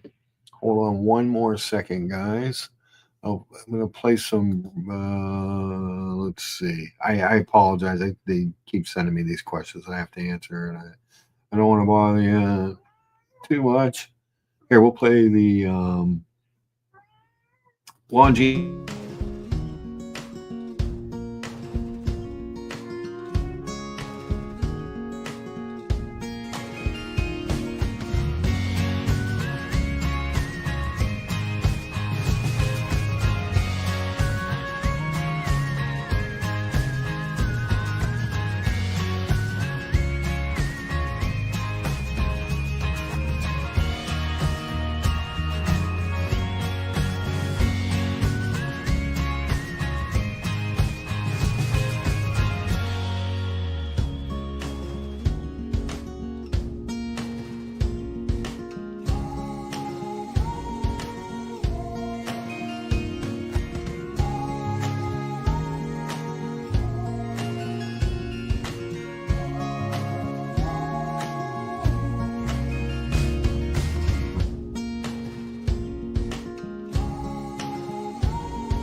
Boom, boom, boom. I'm still texting. Sorry, guys. Sorry for the little delay there. It is what it is. But yeah, that was the Longines Conquest VHP. If you're looking for a deal on a really kind of a cool quartz watch. I know he did a show. We talked about this before, but this watch has a perpetual calendar. It's accurate to 5 seconds a year. It's the Longines Conquest VHP, very high precision. It doesn't show it on here. You probably saw it on the video a little better. The concentric circle dial and that silver, opaline silver dial is just amazing. The little touches of red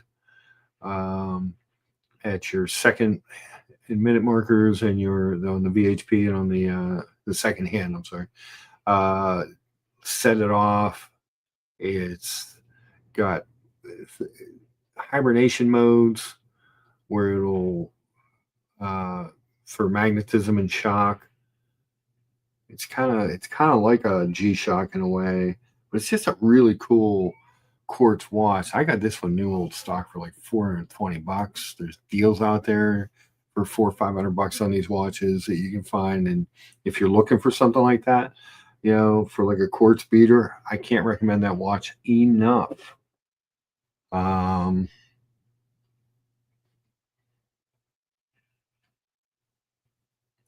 Hold on.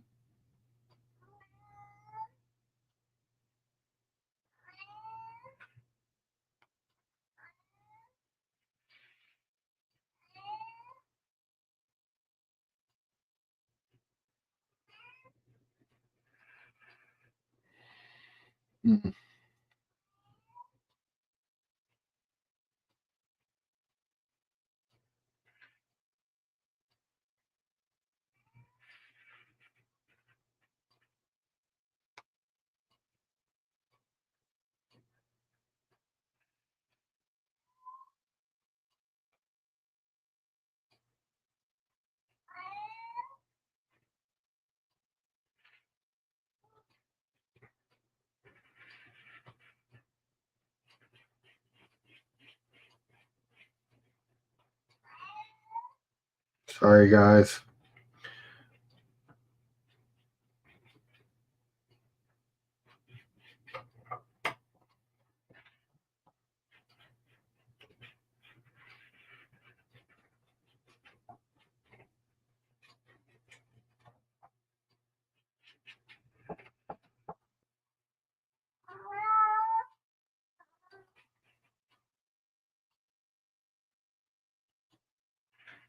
Jeez, oh Pete. So much stuff. So much stuff. I'm behind in the comments. I own that Longines, gained less than 0.5 seconds last year. Yeah, it's a great watch. It really yeah, oh milk. Mookie, send me some clips. I need some clips. Yeah, I know. So I think those are new. That video is a few years old, but that watch on wrist guys, they never have the watch's size for the most part. So it's always like that. I get what you're saying though, because when he flips it over and it's a big gap there or whatever, then he has to like do the little wrist shake to make it come back. Is cool. But yeah, that makes my OCD go crazy as well. I'm wearing the Speedy Hezolite today, the 3861. Good, beautiful. He likes it better than the previous generation 1861. It's a great watch. And he definitely recommends that you upgrade to the new one. Now, have you ever scratched your Hezolite? I know that's always a big deal for people.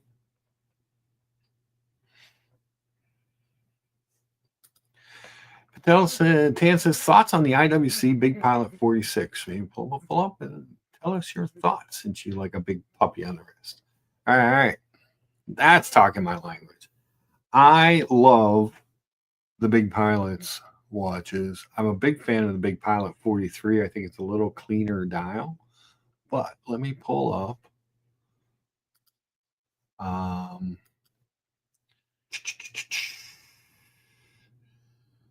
IWC Big.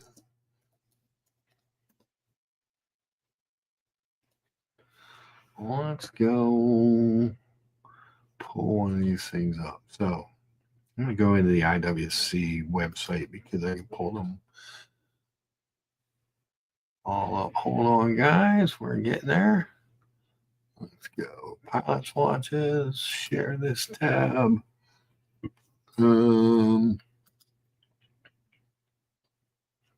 Case size. There we go. So we'll start with the big boys.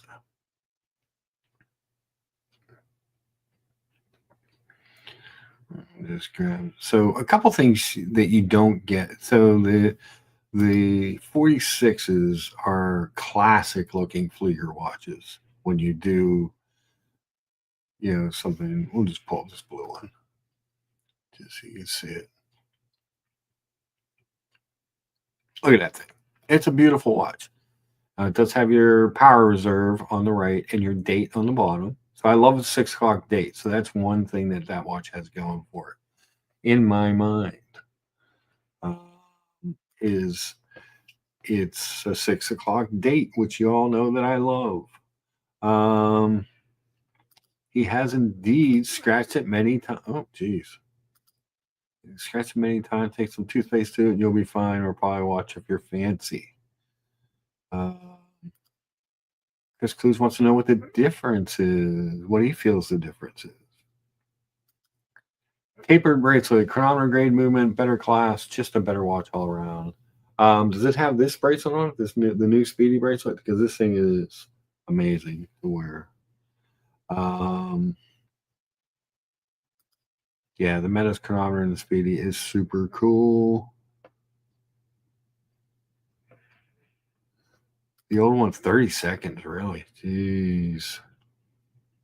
It's not the certified, the 1861, not the certified chronometer. I get it. Yeah, new one should run 0 to +5. It's your Metas ratings on that one.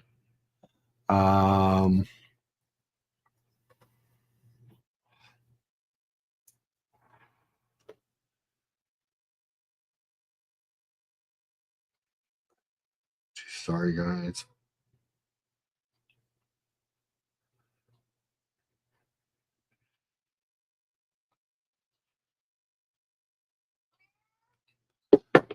Let's see.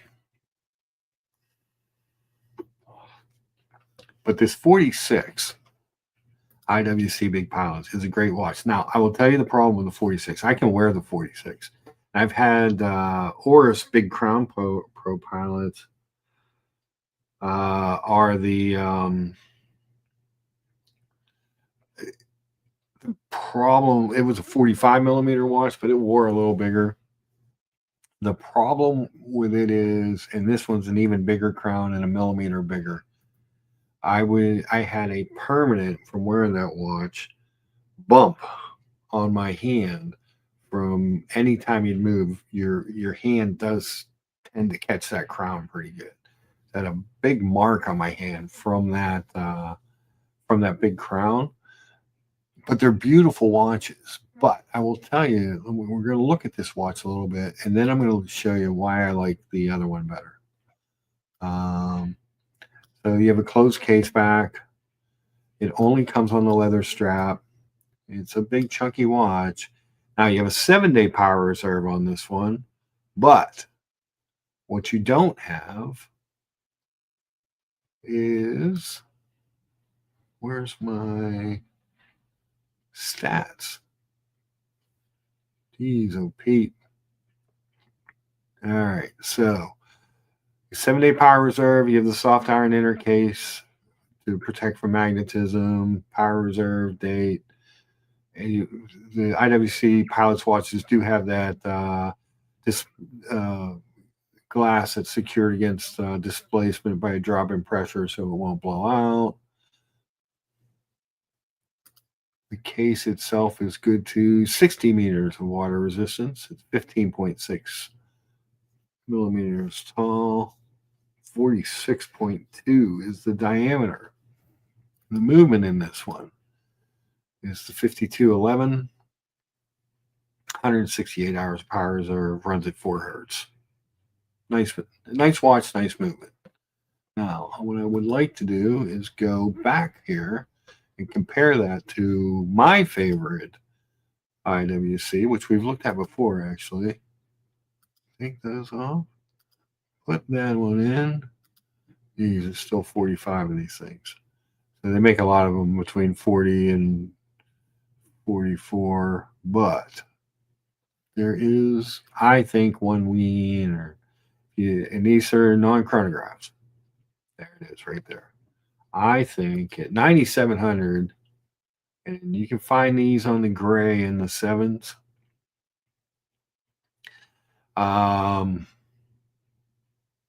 So this watch gives you a little bit more. You get the bracelet, which the bracelet on these things is fantastic. It's easy to say. The other thing you get on this watch is an exhibition case back. So this is the new in-house IWC movement, and it has 100 meters of water resistance. Now, you lose 2 days of power reserve. You go down to 5 days. But at 43, that crown is not nearly as much of a problem digging into your hand as it is on the 46. Let's see where the stats are. So this has a bracelet similar to the one on the Mark 20, which it's just a great bracelet. So I prefer the bracelet. So the case on this one is 43 millimeter diameter. It's only 13.6 millimeters in height. And it has the sapphire case back, and it's good to 100 meters of water resistance instead of just 60.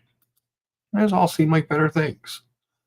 Let's see. It's back up in the chat here for a second. Oh, geez. Tan, thank you so much. There's one fun fact I learned this week, unfortunately from Higgins, so I don't like to admit this, is Patek Philippe now has better accuracy guarantee than Rolex. Patek seal is now -1 to +2 per day. Superlative chronometer is -2 to +2. Yes. That is more accurate. But I will tell you something better than that. Do you know what's better than that? Better than -1 to +2?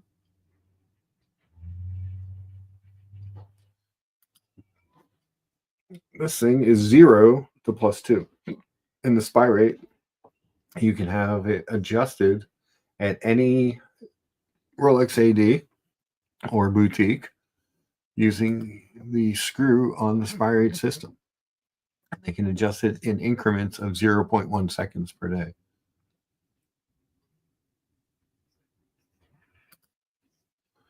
Now we're having a big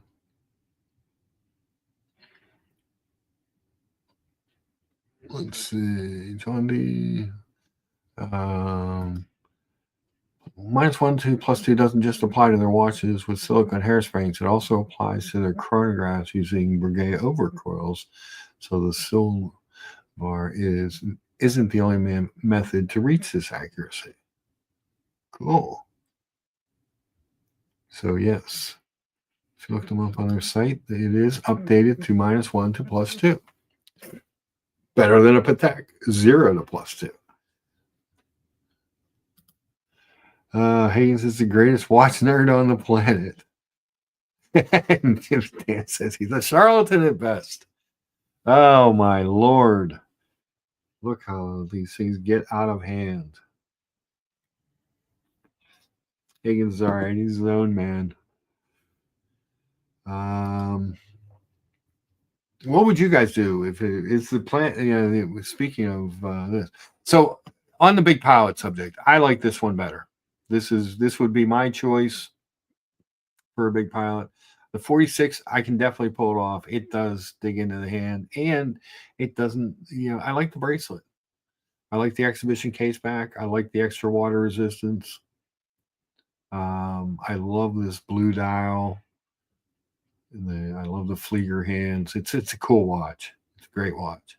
A little boring, but it's a great piece. Has a lot of wrist presence. Like I said, a 43. You see, it's got a really small bezel. It's a lot of face on that watch. A lot of face. Hmm.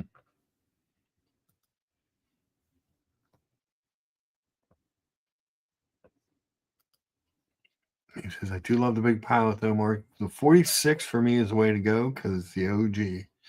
Yeah. The other thing with the 43, so they came out with the 43 in 2022.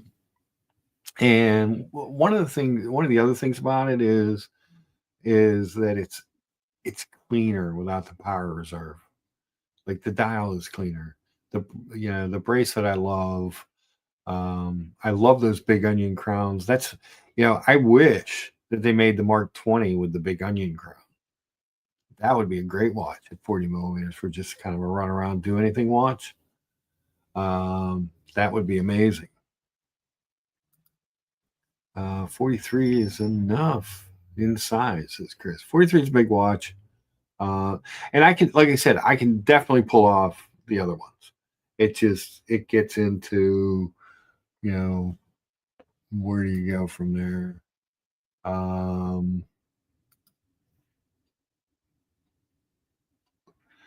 don't know. I'm just trying to decide what I'm going to do watch wise here for a while because of what's going on in my life right now.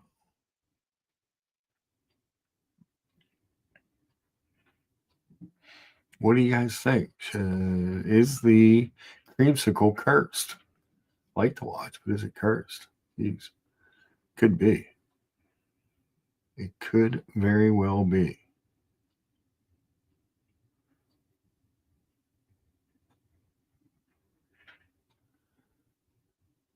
Thoughts?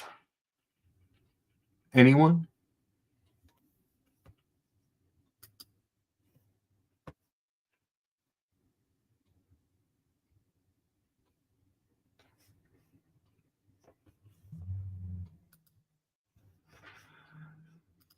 Unless you have a chubby wrist over 7.5 to 43, whereas large and 46 is goofy looking. 43 wears large. I can wear the 43. This is, like I said, this is 44.25. The other one's 43.5. That is not a problem.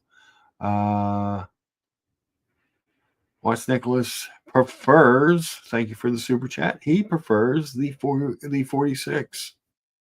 He says the 43 doesn't look right. What doesn't look right about it, though? I think it's cleaner without the power reserve. John D, I think that's the one watch I'll give a pass because I think it was always meant to be oversized almost. But yeah, it was designed as the original Flieger, pilot's watch. They were big. You were supposed to wear them over the cuff of your jacket. They were supposed to be easy to see.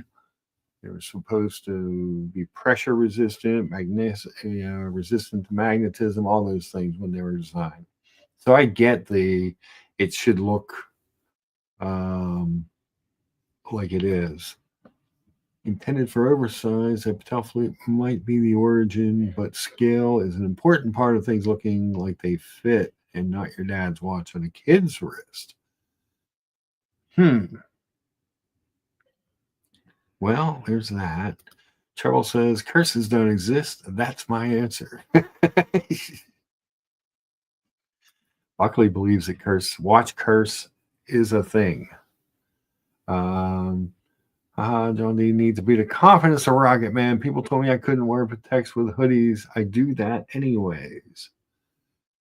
Oh, man. Watch Nicholas says 43 isn't as symmetrical as the 46. I don't like it. Thank you for the super chat. See, I think the opposite. When I look at the dial without the power reserve, to me that looks more symmetrical. I guess it just depends on what you like. $5 super chat. Mark, can we see your favorite choices in the Engineer lineup since we're already on the IWC and whether you'd buy one? I think they're expensive for what they are. To be honest with you, I don't hate them. But I think there's other watches in that. I love the bracelet on them. But my favorite, it's not the titanium, which I know a lot of people think the titanium one is the nicest one. It's really kind of this plainish silvery one, silvery white dial. I just think there's a symmetry to the entire thing. I love the polish on the edge of the bezel with the brushed on the top. I love the bracelet on these. I think it's good looking. I don't like the crown guards. I don't think you need them on a integrated sports watch. It's not like a pro diver or anything like that. And even most pro divers anymore don't. So many of them don't have those pronounced crown guards. Like even this Planet Ocean, it's good to 600 meters worth of diving. And although there's a little bit of a slope to the case to give a little bit of, it doesn't have those big protruding crown guards on there. But I think the biggest problem with this watch, just like Nicholas says, it says, love the classy wrist with casual attire thing. But watch Nicholas says, gorgeous but overpriced. Yeah, I think he's right. I think it's really expensive for what it is. 11.7. I'm not sure I see 11.7 in the watch, and it's good. It's a good looking watch. And they really did a nice job with it. But shouldn't it be like, can you imagine that watch at like $8,500? Then they were so long. This is another one that just took so long to get out there. It's not a complicated watch or anything. It's just seconds and a date.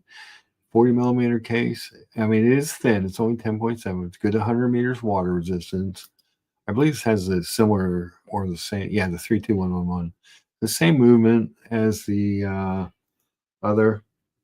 Who's Major?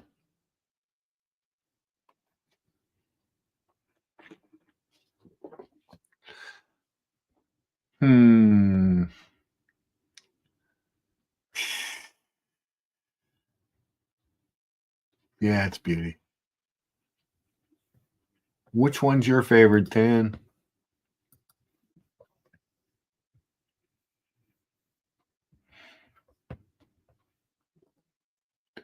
Let's see, we're going on Chopek, and we got all kinds of stuff going on there. Grubel, Forzies, Chopeks, Orient. Nice. I tell you what else.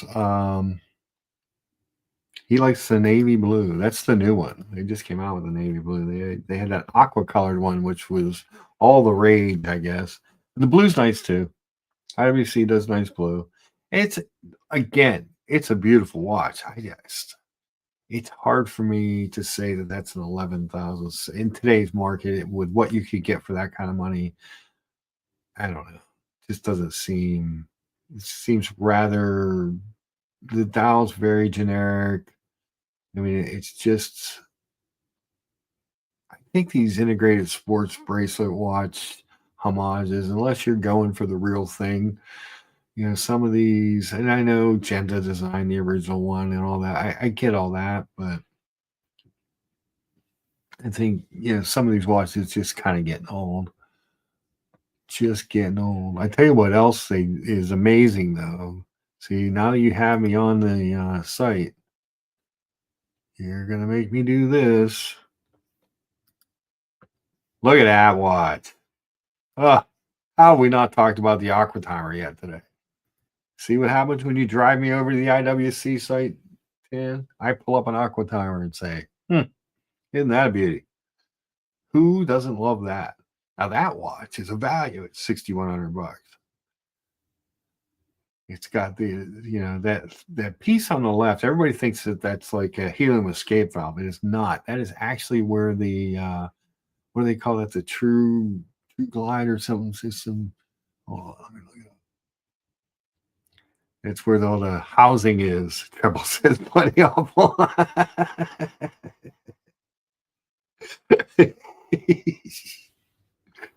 Nobody likes the Aqua Timer. I think I'm the only person in the world. Somebody must buy them. I'm sure you can get a good. I'm sure, Nicholas, you can get a good price on the gray because people buy them and their friends make them sell them. I think. Brigade is my absolute favorite of all brands. The best bang for the buck in hierology on the secondary.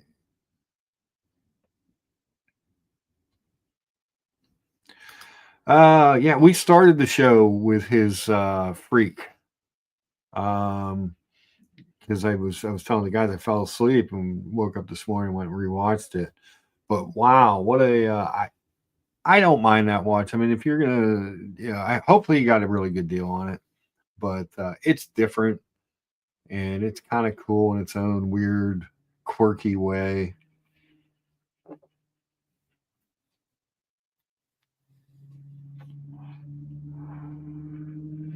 Uh,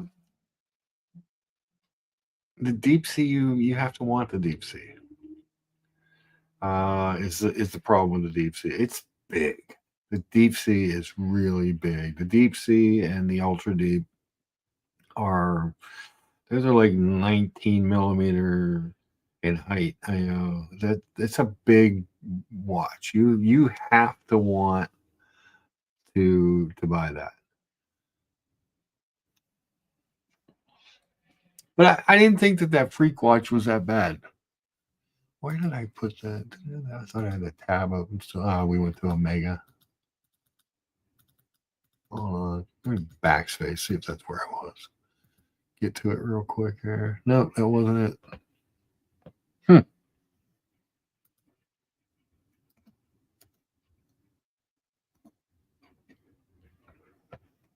The Freak Magma.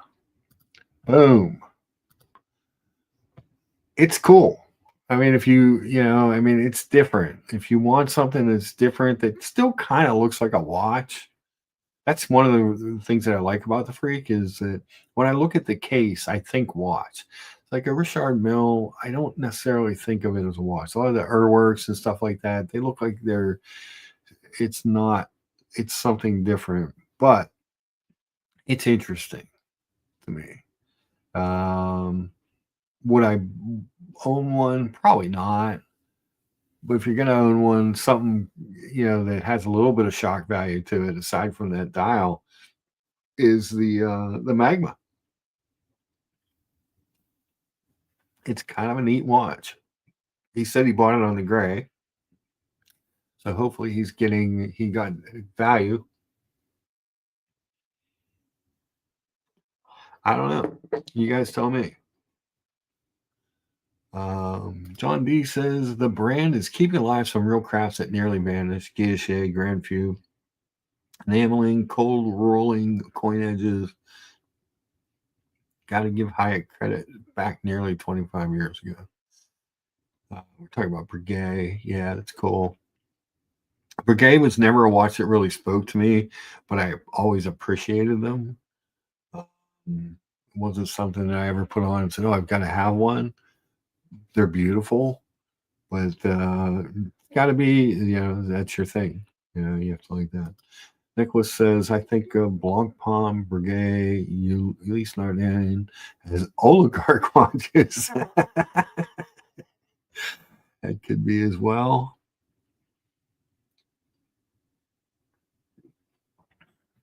The Blanc Pawn Air Command.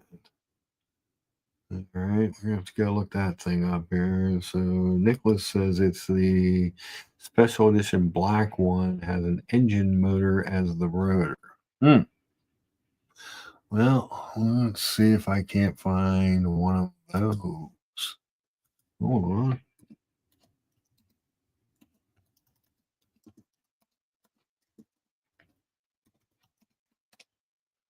Let's see what we got here. Share this tab.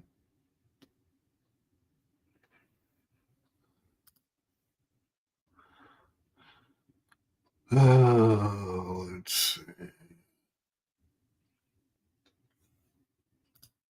was said it was the black one had an engine motor as the rotor. Let me see if I can get it back. So the only black one I saw was the one down the bottom there, the leather strap. Let's get a look. Sold out, limited edition. Oh yeah, there it is. It's got the prop. That's right. It's got the propeller rotor. That's kind of cool. Yeah, I'm not gonna lie, that's kind of cool. That's a good looking piece.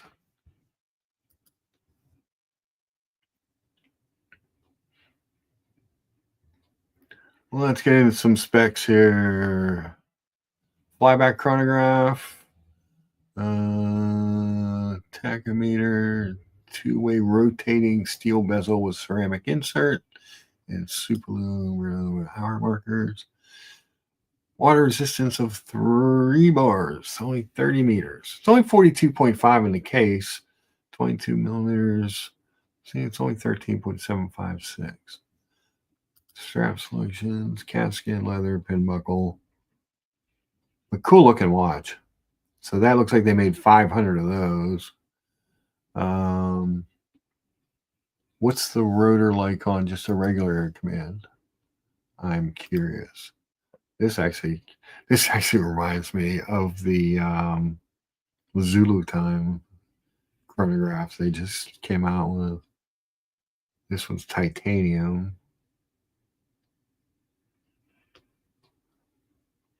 Do they show the back on this one? No? Just go over. No. So I'm assuming this one has just a regular rotor instead of the prop. Let's see if one of these other ones shows it.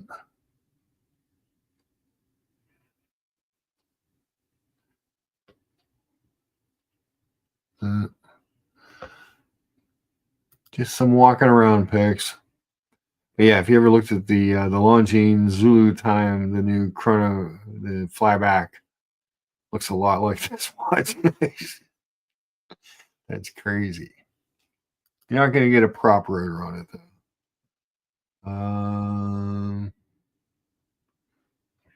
Yeah, it's not as special on the regular ones. Don Day Marine is the only lineup I've gotten an appreciation for yet. Hold on, guys. My apologies.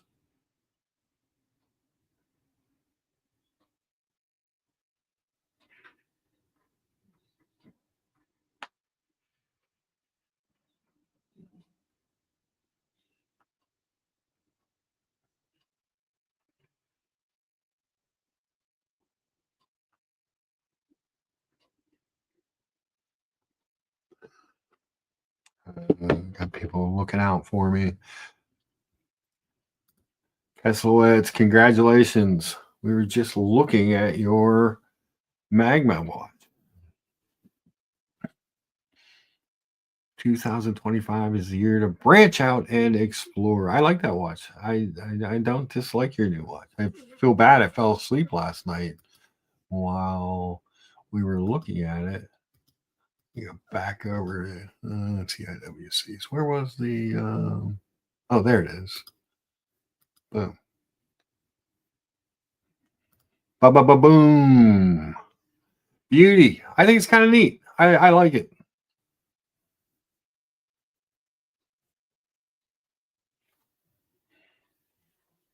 A bloodbath.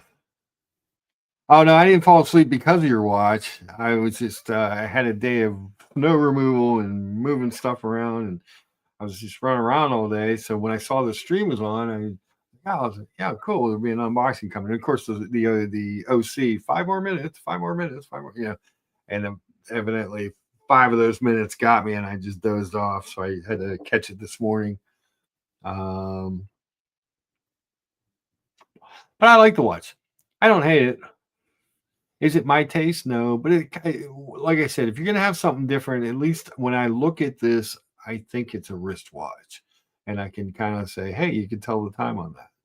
Some of these watches, I just don't get. Even including the Mad ones. and I know people love them. I just like it just seems like a lot for me to. I just want to look down and see what time it is. The Freak in general has always been a cool watch. This one definitely adds some pizzazz to that.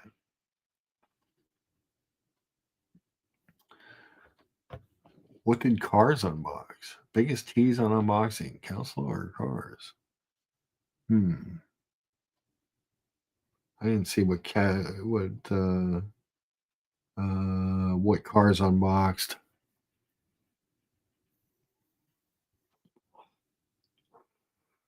But those, it looks like a watch. I appreciate that. I thought it was kind of cool, and the fact that you said you got it on the gray and hopefully you got a really good deal on it makes it even better. And it's different. Like I said, if you show up at some kind of watch event, I've always said you show up at a watch event and you're going to see, 15 GMTs and, 7 Daytonas, and there's so many things that are going to be the same, that when you see something different, you kind of appreciate it. It's not bad to be different.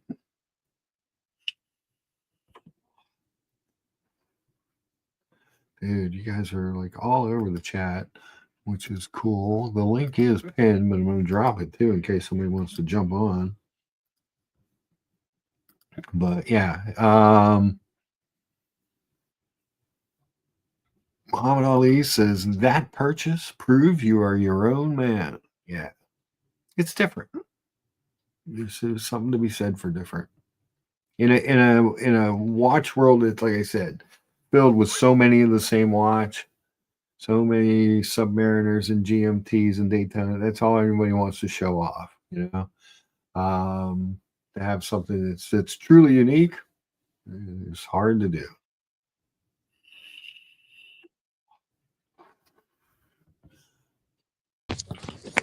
What's up, Nicholas? Hey, how are you? I'm good, sir. How are you doing? Good, good. Sorry to hear about your job, man. That's disappointing, but at least we can do some watch talk, I guess. There you go. You look for the bright spots. That's all you do. Yeah, I like the positivity. Are you a fan of these watches, these freaks? Because, I know everybody's kind of like busting Kelso's balls, but we're just having a good time with it. I actually like there's a blue one that I actually think's really cool. I just, this color scheme, maybe if I was a fan of a sports team, like the Bulls or something that was black and red, I would be all about it. But there's a blue one. I think it's ceramic maybe, and it's a lot cheaper. It's that guy right there, I think maybe on a blue leather. 66.8. I don't think that's it. Oh, okay. I've bad it's not cheaper. Let's see. Oh, here we go. These are actually really cool watches. They're really this titanium one at 27.5. Yes, this one. Yes, this is it. So what? This is ceramic and titanium. Is that what this is? It's it says XTI. So let's see. Well, I guess TI is titanium, so it must be titanium. Interesting. I'm trying to read real quick. Well, so somebody was saying that these won't work on a timographer because there's no beat or something like that. I don't know if that's accurate. I thought we looked at this and it said something about it. It had an odd beat rate, like a 23,000. Okay, well, so that maybe that's what they were talking about then. That would make sense. Yeah, it's not like the normal 28,800 or whatever, something like that, or 3 hertz, 4 hertz. I thought it was 3 hertz. I thought on one of these we were going through it earlier. Here you go. Oh no, it's 21.6. 3 hertz, 21.6. 72-hour power reserve, silicon and escapement, hours, minutes, and flying carousel. I think they're cool. I think it's an interesting way to do a watch that still kind of looks like a watch. See, I don't like I like when a watch still looks like a watch. I have a hard time when they go so funky, like a Mad One, and you're looking at the side of the case to tell time. I still want it on the dial, and I'm okay with a different arrangement, something like this, but when it gets too funky, like some of the your work stuff or the MBNF stuff, it's just, it's above my pay grade, man. I just want to look at it and see what time it is. And if I can't tell, I'm going to pull out my phone. Exactly. Yeah. I just want to know about what time it is. And I think that this is an interesting way of doing that movement. I just think it was kind of a cool thing that they did. Pat Tan says nobody cares about time graphers. It's about the flex. Yes. That's true. Like I said, that one that Kelso got, I thought it's different. If you want something that's different, that's going to stand out. That's it. That's definitely it. Definitely it. Well, you know what? But so he has okay, so his collection, I'm pretty sure he has an Explorer. So he has like an Explorer 40, I think. And then he has a Bat Girl, like on the Jubilee, the GMT Bat Girl. And then he has that, I don't know my paddock numbers, but he has the same one that Tan has. Right. That like ivory calendar one. So like, I'm not trying to bash it at all, right? But like one of those 4, when you add the UN, is not like the other ones. You know what I mean? Right. That's all. I'm not like trying to be a jerk, but like, I still like it. I like it. I'm sorry, Kelso. We love Kelso. Yeah, Kelso's good. Yeah, so you're getting a lot something that's really different. So the 5320G. But that's a very traditional. Oh, that's what it is. Watch. That one's so nice, man. That watch is crazy cool. And you know what? You don't see a lot of paddocks like that. I don't know. It's just different. Yeah. I think it has a seconds hand also. Yeah. Let me pull one up here. There's one on Chrono. I do agree with you, Kelso. The Freak is a lot better than the Chopek I had. The first thing that Tan said to me when he saw that Chopek, he's like, oh, man, it looks like an Orient. And then every time I looked at it, I just saw an Orient Bambino, and I couldn't get it out of my head. The great Bambino. Yeah, exactly. I love this. This is like one of the better paddocks. This is a classic watch. This is beautiful. Thomas Burnett says that AD Never Calling had this blue titanium UN Freak 4 years ago. I was really hyped for him at the time. He got bored of it after 2 months, though, and sold it towards a Pepsi. Pepsi. It's just so. He's a Rolex guy. I think he spent $12K brand new, and then he said he was able to flip it and got like 10 or 11, so he didn't lose that much out of it, which is good when it's brand new, Yeah, absolutely. So not bad. No, not too bad. That's a tough, that's a tough watch to sell.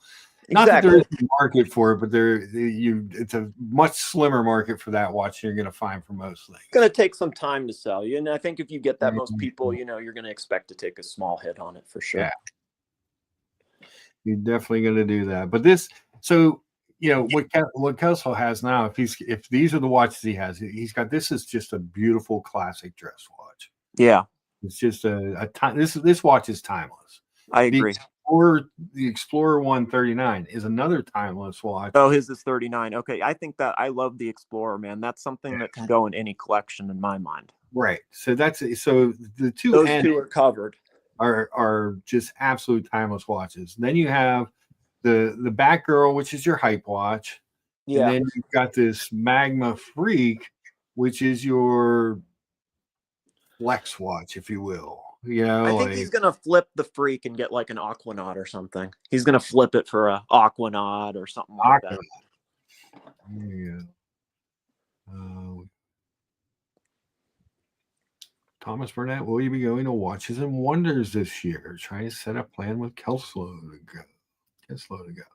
I own the Mad One Lucky. I agree. It's not a watch I wear regular, but the grandkids gravitate. Yeah, I can imagine that. It's fun in its own weird way, but it's not like something. It would drive me insane because I would always be going like this and going, "Can't," would never get it. Yeah, it's just odd. Exactly. Yeah. Dan $5 super chat says nothing says a man who knows what they want better than an Explorer. Yes. Yeah. Explorer is a great watch. Do you have an Explorer, Mark? Are you Team Explorer? You like the Explorer? Any thoughts? I like the Explorer. I don't own one. No. No. I think it's great. Would you ever, or you not? It seems like you're more into like some of the other brands, like Omega and like I'm some a of these. big Omega guy. I'm really a Nice. big Omega guy. That's That's cool. my favorite brand. It's I've owned 3 Rolexes. I've had the JLC, IWC, other stuff, but I always come back to Omega. Omega is where my comfort level is. So I love the Lyre lugs. I Okay. just, it's just, so to me, you start with Lyre lugs. I just automatically like your watch. Yeah, I love exhibition case backs. I love the coaxial escapement movement. There's just a lot that I really like. You know, most of their design language I appreciate. Omega's what really got me into the hobby deeper. You know what I mean? Like, and for the longest time, I was always like firmly like an Omega person, an Omega guy, like through and Yeah, through, and like was very much like Team Omega. And then I think hanging around with some of these punters maybe like influenced me a bit, and I kind of gravitated yeah, towards Rolex a little more. But like, I 100% like Omega is what started me in the hobby like deeply, and it was, yeah. yeah, I'm still Team Omega through and through for I sure. was I was Rolex first. So I started with things like SEMAs when they were still in the States, and then I moved into like tags and stuff like that. And then it was, I got my first Rolex. What was the And first Rolex you got? Was it like a date just or sub, or what did you do? If you don't mind me asking. my first, I love the Speedmaster 5710. It's just not, I wish it was bigger. It's a 40.5 case. Hold on. Somewhere in this mishmash of an Instagram, I have a picture of it. I have one picture of this watch. Well, two. One's a group photo, but it's funny because back then in like 2001, you didn't have camera phones and you're always taking Different off. time. Yeah. It's it's not that long ago, but it really is a different time, isn't it? With the technology, it's like this stuff really it's Yeah. exponentially different, just a year or two behind And or this ahead. picture that I have actually isn't even that great of a picture, but because it was an actual picture. My mom found some pictures and gave them, and this was in there. Hold on. There it is. The Rolex Date Just Turnograph. That was my first Oh watch. wow. That okay. So you know what, the turnograph is a really fun one. Yeah. So this wasn't the red. They came out with those turnographs later, a few years after I got this, that had the red text and the red dates and the red secondhand. This was the what was called the Thunderbird turnograph. Thunderbird. Okay. This is what they made for the Thunderbird Air Team, which was Date That's a Just. unique watch. That's very Yeah, cool. Different for sure. white gold bezel. It was beautiful. That bezel pops. Yeah, even in that crappy old picture. you know, I was so happy when she gave it to me. I was like, "Oh my god, there's I forgot all about that damn watch." I didn't forget about the watch. I forgot I ever had a picture of it, let alone anything else. But The that was Speedmaster 57s are really cool. I really like those. Those have the broad arrow on them, right? Don't those have the broad arrow hands, or am I thinking of something one else? the broad arrow hour hand. Oh, okay. Yeah. Yeah. Because I think those are there's like I'm pretty sure you can get there's a set of 3 where you can get the You can get that set. Yeah, I know y- what you're. yeah, The it's like original 20 57 grand, I clutch, think. like the Railmaster Yes. and the Seamaster and the Speedmaster, I guess, I Speedmaster. think. Yeah. Yeah, it's a rail. That's what it is. It's a Railmaster. That's in there too. That Railmaster's in there. Thomas Burnett says, I'm broke at the moment, so I won't be able to make it. I don't think it's fun, but expensive to do with hotel prices, even just for 3 or 4 nights, which is what I would go for. Yeah. Yeah, Switzerland's expensive. Yeah, it is. Yeah, I was thinking if you wanted to share some accommodations or something, we can make it work on the cheap. Thunderbird Turnograph was the yeah. So the Thunderbird was the original, like I had the Turnograph, the true because the other one truly had Turnograph printed on the dial. That's what I remember in like a red text. I think it said turn hyphen o hyphen graph. Yep. Like on like the bottom, like around the 6 o'clock, I believe. Yep. Like right above that. Those are cool watches. I mean, those there's a lot of hype around those now, and I think they've actually gone up quite a lot on the gray. Not I wish like they would how come the out. Oyster. I wish they would come out with a new one in the 41. That would be cool. I mean, I'm sure that people would get behind that. Because that was the other problem, was mine was a 36. So here's the let's see, I get a better dial picture here. There you go. Yes, that's what I think of when I think of the Turnograph in my head. I think of that guy. This came out a couple years after I had mine, and I loved it. When I remember seeing it in the case and just thinking, if that was a 41, I'd be all over that watch. Is this 36? What size is it? 36. It's 36. Okay. Yeah, a 40 or 41. I agree. Yeah, mine was 36 too, which is why I moved on from it. Actually, it was too small on my big fat wrist. Yeah, I get you.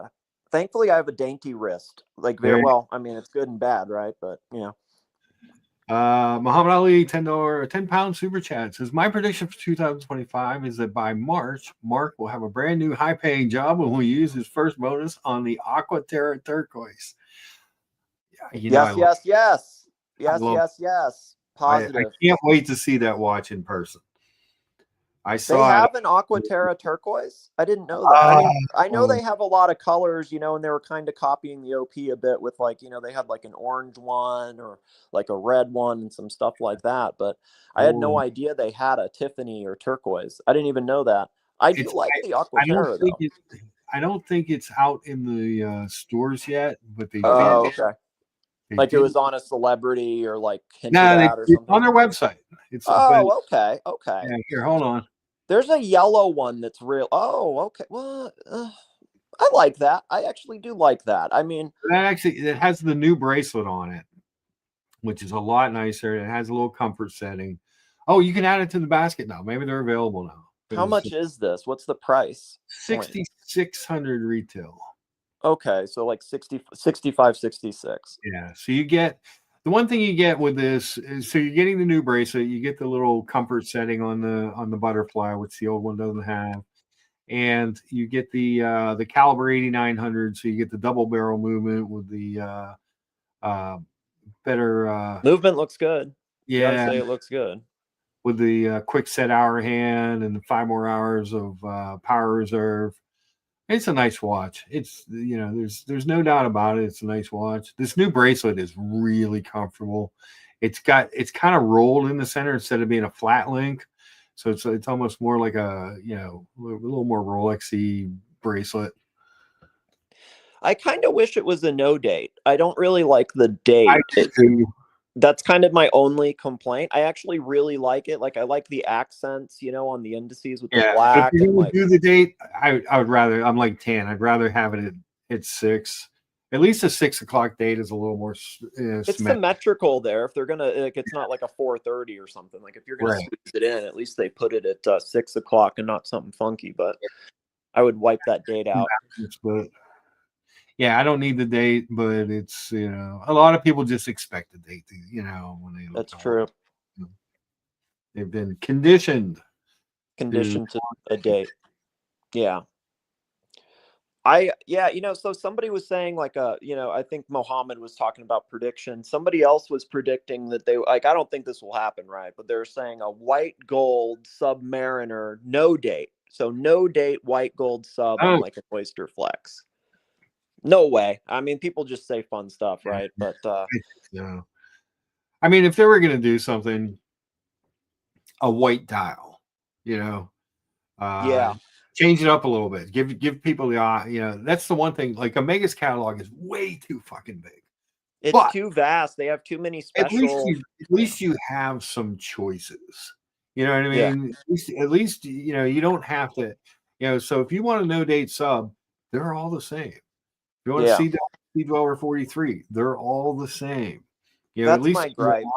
On the deep sea, you can get a James Cameron now. At least you have 2 choices.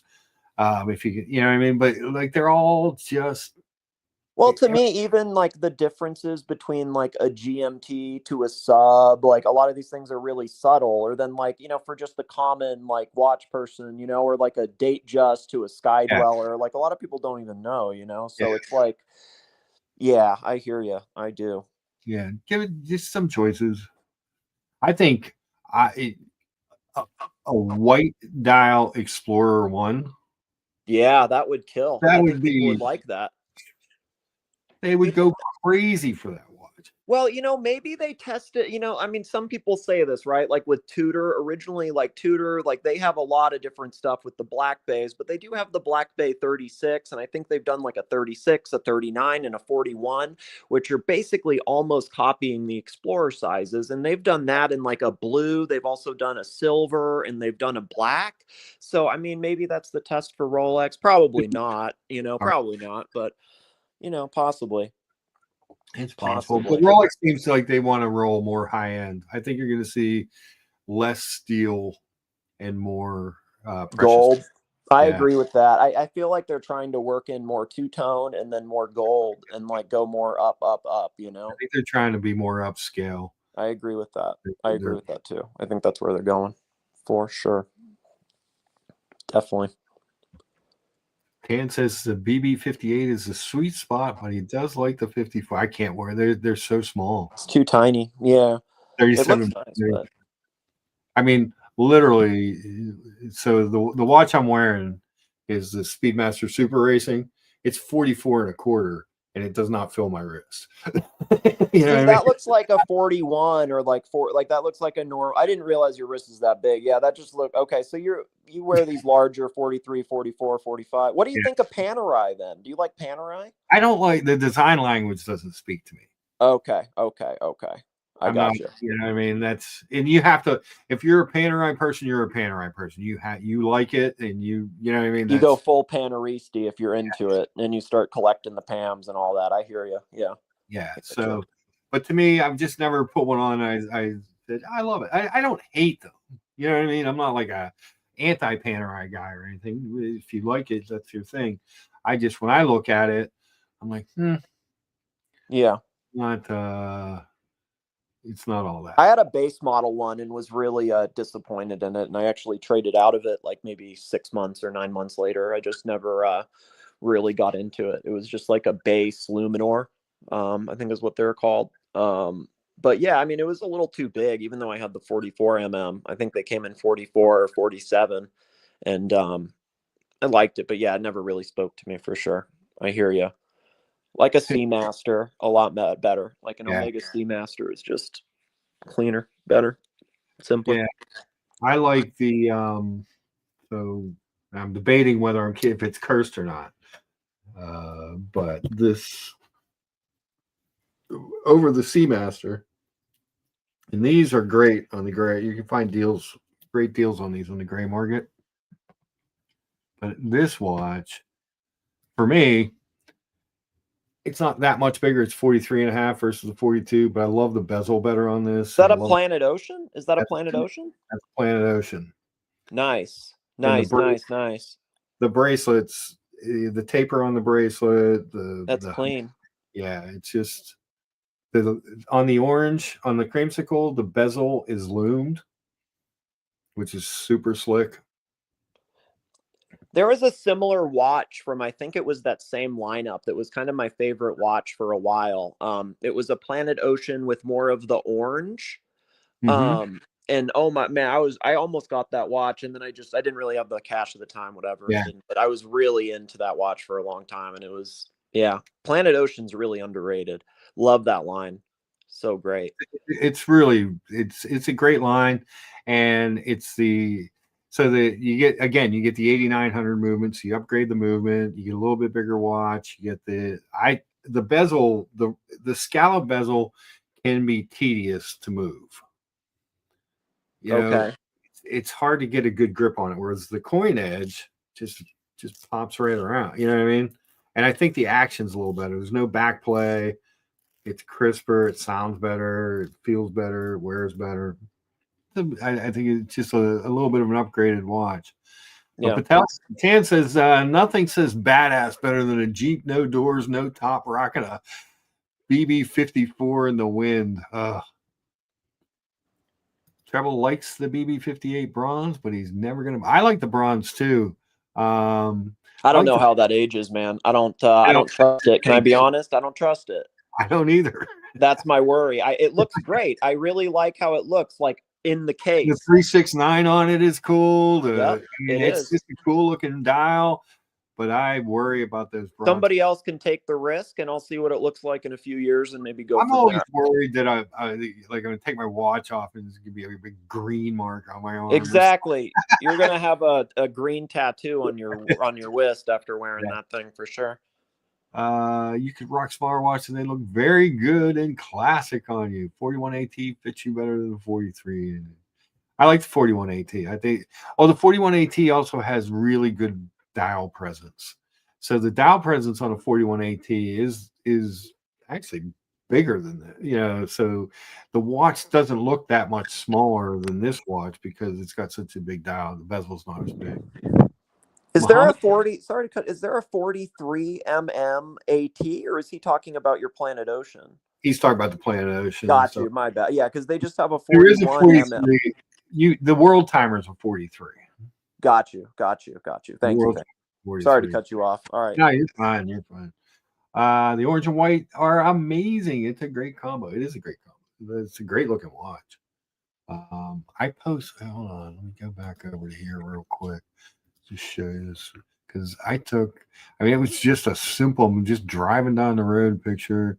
Took a picture of my watch yesterday, and I just thought it was the most amazing watch picture I may have ever taken. That highlights the watch really well. That was just me looking down, taking a picture, and going, "Wow, that picture came out really good." Sometimes the random, unplanned stuff works out the best. That's a clean watch. That looks so good. I really do. I like the only thing I would do different, I would take out the date completely. Yeah. I mean, I don't, so on that, I don't think you need it really. I would agree with that. And I would stick a 3 right there instead and do the 3, 6, 9, 12. But everything else, I mean, you know what, at least with the date though, it's small. So it's not, it doesn't really, it doesn't trigger me. You know what I mean? It wouldn't turn me off of it. You put the same marker opposite the 9 that they do the date. So it doesn't throw it off that much. Yeah. Some of them they won't have a 9 over there. They'll have one big marker and one small one by the date. That always is like, see, I don't like that. See, this is why, I think that what you said is exactly why this is like, okay, it's the same and everything. Yeah. Thomas Burnett says, I like the original Black Bay bronze with the brown dial and strap. The Explorer dial looks good. Yeah, that 369 dial on that one is really cool. I worry about the bronze. Please send all your 33 millimeter micro brand watches to review. Perfect. That's what I need. 33 millimeter watches to review. I can't get over the smell, Thomas, unfortunately. Does the bronze smell as well? Or? I didn't know anything like that. Yeah. See, this is even another scarier thing for me. It's just getting worse and worse. Yeah. This isn't good. The bronze alloys are made not to discolor as fast. I own a Vertex in bronze for 3 years. It's like Vertex. I love the M100A. I love that watch. I think that watch is amazing. We'll pull one up. I'm gonna pull up some Black Bays here since we're talking about a bunch of BB-58s. The silver is cool. This is the one that Thomas likes the best. You know what? There's a gold one that I know it's crazy, a Tudor gold, but it's the one they released last year. Yeah, and you know what? On the gray market, I've seen it for like 8,000 or 9,000. Wow! And it's like, I know that the movement doesn't look good, like with the exhibition and stuff, but it is gold and it's nice size and stuff. So great deal on it, I think. See, now John D says the beauty of the bronze that it ages with you and your touch points, making it a piece unique just for you. And I can see that too. I can see interesting. That. I worry about how it's going to. Even though it is aging with me. Am I going to like the way that it's aging? I don't like the way I'm aging. I just noticed my first bald spot like the other day. So this thing's going to age poorly. You know what I mean? I don't, that's my concern. I was in the bathroom earlier and I was like, fuck, that's a big bald spot.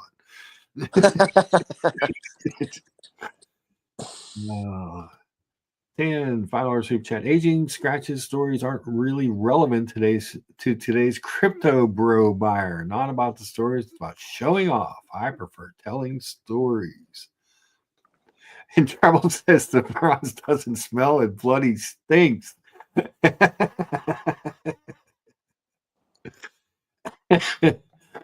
That's great. I'm going to pull up the 58 bronze and silvers here. Hold on.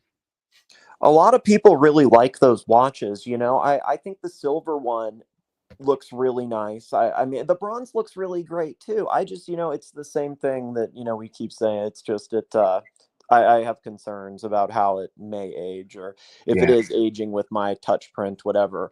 I mean, I'm not aging well, so I don't want to know how that's going to look, but yeah. So I think this monochrome's good looking. I owned this one for a little bit. I like that a lot. I really like that. The bracelet's really nice on those. But those are 41s. Those are the master chronometer ones. Where's the silver and bronze? They hide them. Gold. Yeah, where do they hide them? They have a lot of watches. This is like the Omega website. Jeepers. Yeah. Really got a lot going on. Are they 58s? Yeah, they're 58s. They are 58s. Yeah, you're right. They are. The 925 is a 58 and the bronze is a 58. There used to be a larger bronze that wasn't a 58, but I think they discontinued it. There we go. Yeah. So here's your gold, 33.7 on the bracelet. Woo! No, thank you. No, thank you. That's a lot. Yeah. Here's a full bronze with a bronze bracelet. That looks cool. You can't say that doesn't look good. It does look cool, but how? I mean, now you got to worry about the bracelet and the case aging. Yeah. And I'm going to have a mark on, I know I'm going to have a mark on my wrist because I have sensitive skin. I'm going to have this green man. And I think they did a nice job with this. I wish they had put this on the 5 link as well. I don't like the gilt. I don't know. I don't know. Everyone's different, right? You go with, if people like it, cool. For some reason, so many of the Black Days have gilt and have that nod to the past. Yeah, it's hey, sorry, my dog's going crazy. One sec. Thomas, I agree with you here. This silver one is good looking, but again, what do you do to keep that clean? I don't think you want that just to tarnish, right?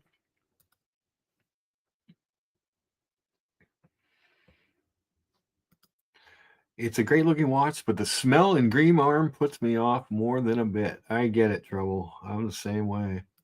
John D says bronze alloys are not the problem they once were. Also on a Hanhart 417 Revolution in bronze from back in 2000. You wouldn't know it wasn't new either. Patina estimations on bronze are exaggerated. Definitely can always be part of the case. I get it. This silver one though, Thomas, I always liked this one. I always thought this was a good looking piece. Oh, does that have an exhibition? I didn't even realize that one had the exhibition back. Not that it's not like a really super fine finished movement or anything, but it's cool enough. But yeah, I always thought that was a good looking piece. But again, the 39s aren't something I'm really looking for. But I will tell you something I do like.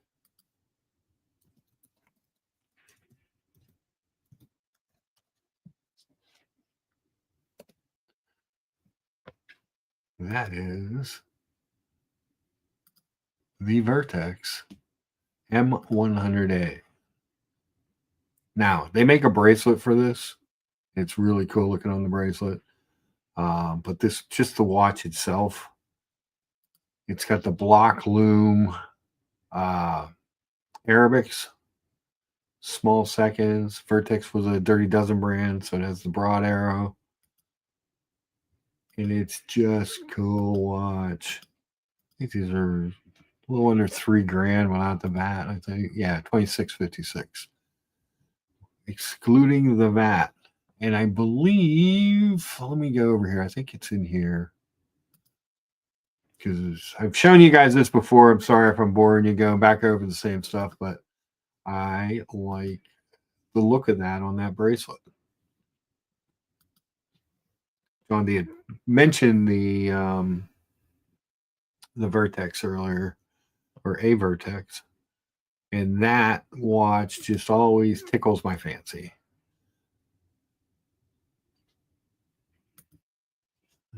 I got the vintage reissue version collab from Revolution and Waco, and it's actually one of my faves in a relatively large collection.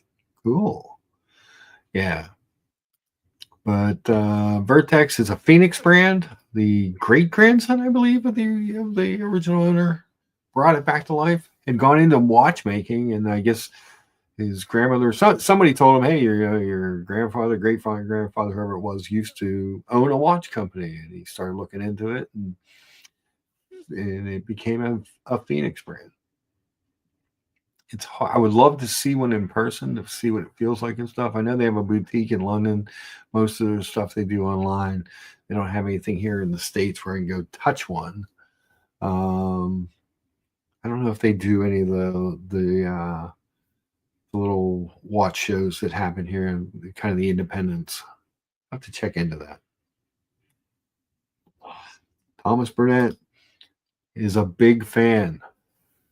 I like the watch. I really do. I've always liked, since the first time I saw it, I was like, oh, that's good looking. I mean, it's kind of a cool field watch. It does give that Dirty Dozen vibe. It's a little bit bigger. I believe this one's a 41. So it's bigger than the original Dirty Dozen pieces that they have. Whoa, John Gentile, you got a 76 Thunderbird 36. Yeah. If you have a picture of that, please send that to luchabedic@gmail.com. It's streaming across the bottom. I'd love to see that. Those old Thunderbirds were cool watches. I liked mine. It was just way too small. 36 was way too small. They didn't make a 41, I think, when I bought that. It was 2001, I think, that I bought that. But it was a great watch. Good looking piece. Different. Again, so when you run into someone wearing a Rolex, it was normally just a regular Datejust or a sub for the most part. And that Turnograph, that white gold Turnograph dial, the white gold Romans on that dial, it just really made the watch. And it just really made it different. Let's see. John D., my man for information. Thank you, sir. The Vertex was revived by the great-grandson, Don Cochran. Means it's still family-owned and one of the original Dirty Dozen, and the only one British for British. It's great. So it is great. I've heard them on some podcasts before, because I was kind of seeking out some information because I saw the watch. I really like that. I don't know what it is. That watch really just gave me the oogly googlies. I wish I could just touch one once just to see if it fit, how it fits and stuff. But the general aesthetics of the watch are very pleasing to me. I don't know what you guys think, but I love it. I absolutely love it. No complaints from the Lucha on that watch. Let's see if I had no. Another picture, but I really don't. So I traded in my Thunderbird on and we all know the British are the best at this trouble. There you go. I traded in my Thunderbird on a sub, two-tone black sub. Purposely did not get the bluesy because I had two friends who had bluesies. So it was aluminum bezel because I'm old.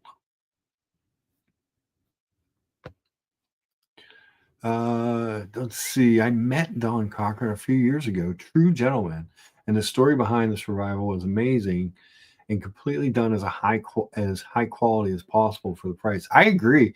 I've heard him tell the story on, like I said, a couple podcasts that he was a guest on, where he went into how this came about. And unfortunately, it was a while ago, and I don't even remember the generalities of it, but neat how it came together. I thought he did a beautiful job on the watches. I even like, hold on. So this is obviously, I love this M100A. Originally, I think they just did the M100, which was not automatic, if I remember correctly. And then this is like some kind of special military one. But I think these Aqualions are good looking pieces as well. Hold on. Sorry, guys.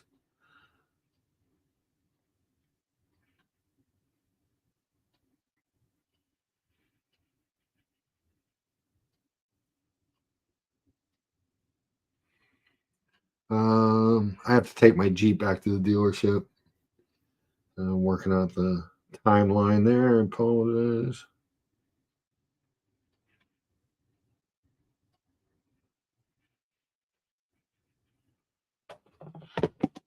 Sorry. Yeah, I think this their dive watch, this Aqualine, equally good looking watch. I think they don't have an extensive catalog. It doesn't look like they've tried to do too much too fast, but that's a good looking piece. You know, I could probably do without the Kosk on there. But the little touch of red, you know, with the 2,000 feet is cool. That I like the handset. You know, very simple dive bezel. It's kind of a cool looking watch. There it is on the rubber strap. The bracelet. Their bracelets look good. You know, I like the fact they use signed crowns. It's just different enough to be something different. I like what the brand has done. And this M36, I think this is more of a traditional nod to. Oh, is this the bronze that you have, John D? So I think this is more of a nod to those traditional Dirty Dozen watches. Let's see.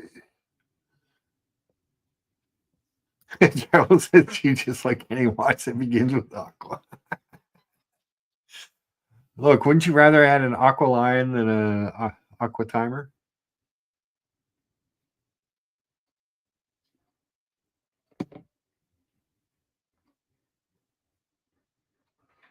Yeah, you know, Aquaterra. I do like the Aquaterra. Big fan of the Aquaterra. It says the latest version from the 36 millimeters. Superb. You have the original 1944 version. Well, legendary among field watches. Yeah. So I agree. I also agree it's more like a fancy Zen.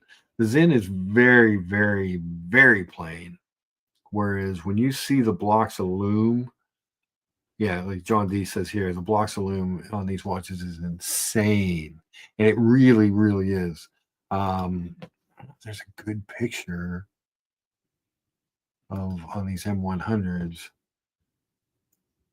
Actually, maybe this little video. See the blocks of loom here? Not there. Come on. There it is. I bet you that glows amazing. And I just really, really appreciate a lot about this watch. I just think they do a really nice job with it. I just wish I could get my hands on one to touch, feel, see. Although Thomas Burnett says, buy it, buy it, buy it.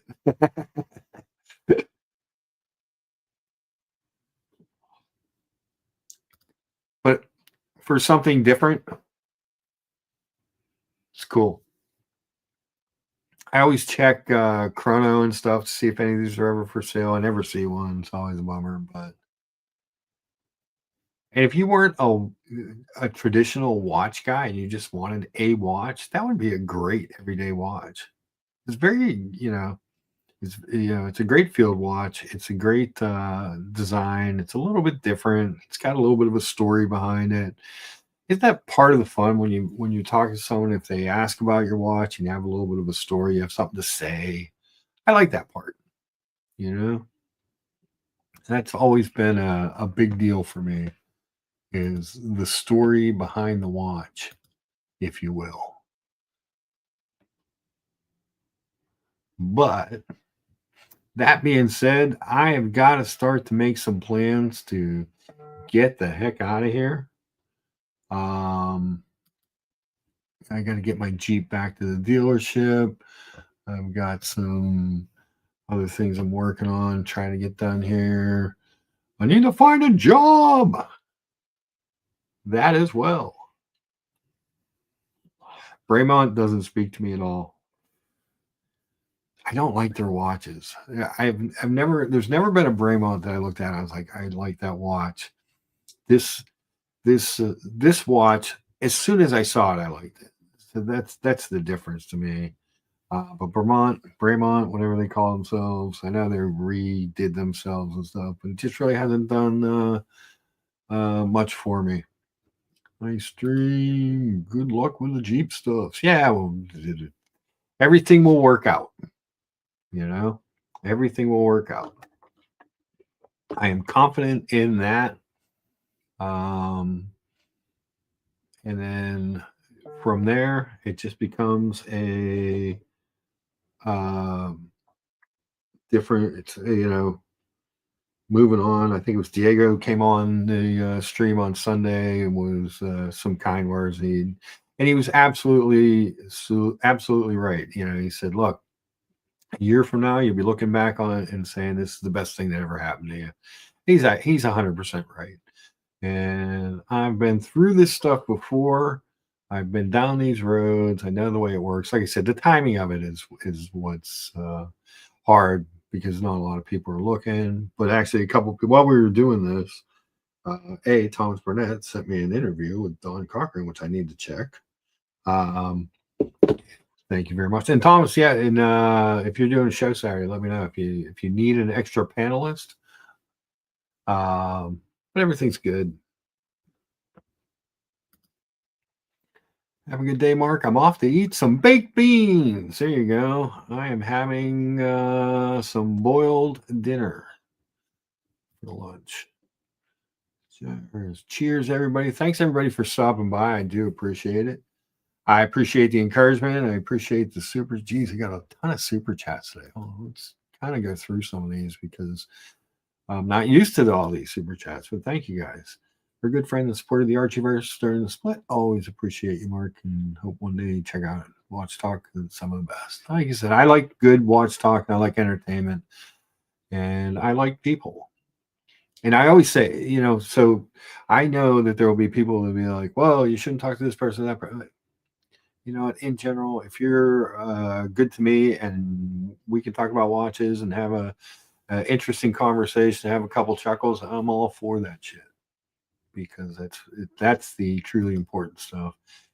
Sean, so kind. He says, sorry about the job termination. If it didn't involve crossing the continent, I would say call me. I appreciate that. We did go over the Big Pilot 46 and the fact that I like the 43 better, much to the chagrin of everyone else. Fun fact from Higgins, via Higgins, is the new Patek seal is now -1 to +2.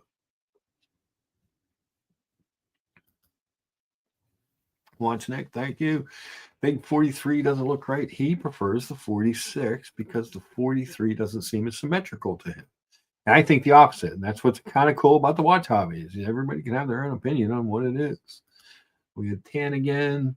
Favorite choices in the Ingenieurs. I like the silvery white or the blue. The new blue is nice too. They're just too expensive. Gorgeous, but overpriced AF. Yep. Keselowitz bought a UN Freak Magma yesterday. Got roasted during his unboxing. Do you like this piece, or should he have gotten a gold deep sea? I like that piece. In the deep sea, you have to want a deep sea. And I don't know. I don't understand the full gold deep sea. I would more understand maybe a two-tone version of it. That watch has got to weigh a ton. I mean, this thing's 211 grams or whatever. It's heavy. I can't imagine what that watch must feel like on the wrist. They have a blue, orange, aqua timer. It's glass. Yeah, that's the old double crown one without the rotating bezel thing. Biggest tees, Kessler cars. I don't know. I like Kessler's unboxing. Nobody cares about time graphers. It's the Flex. And again, nothing says man knows what they want better than an Explorer.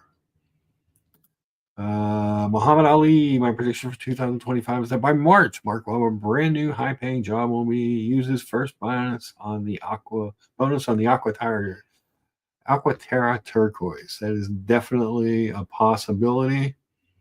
And 10 aging scratches stories aren't relevant to the crypto buyers of today. They want Flex and a super sticker. I didn't even see what they don't show what they are. Oh, it's a big face. Yeah. So again, we'll probably do another show here. I'll try and do 2 shows a week while I'm off, plus the normal Sunday show. So we have some watch talk to look forward to. I really appreciate everyone for coming by. I'm going to lucha my way on out and get my stuff in order. Oops, watch someone. Hey, Mark, I'm joining. Yeah, sorry, there. Watch someone. I missed dated the original listing, so a lot of people had to find it late. But things are good. I got some stuff to take care of here, and then moving on. I'm still trying to decide whether to keep or sell this. Is it cursed? Don't know. Could be. We'll figure that out. We'll talk more as the days go on. But guys, thank you all so much for coming by. Thanks for keeping me upbeat.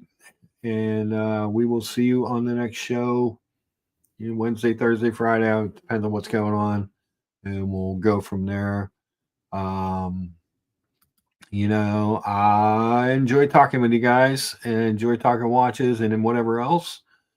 We talked watches, we talked diabetes, we talked diets, we did everything. We did a little bit of everything today. Jobs, Jeeps,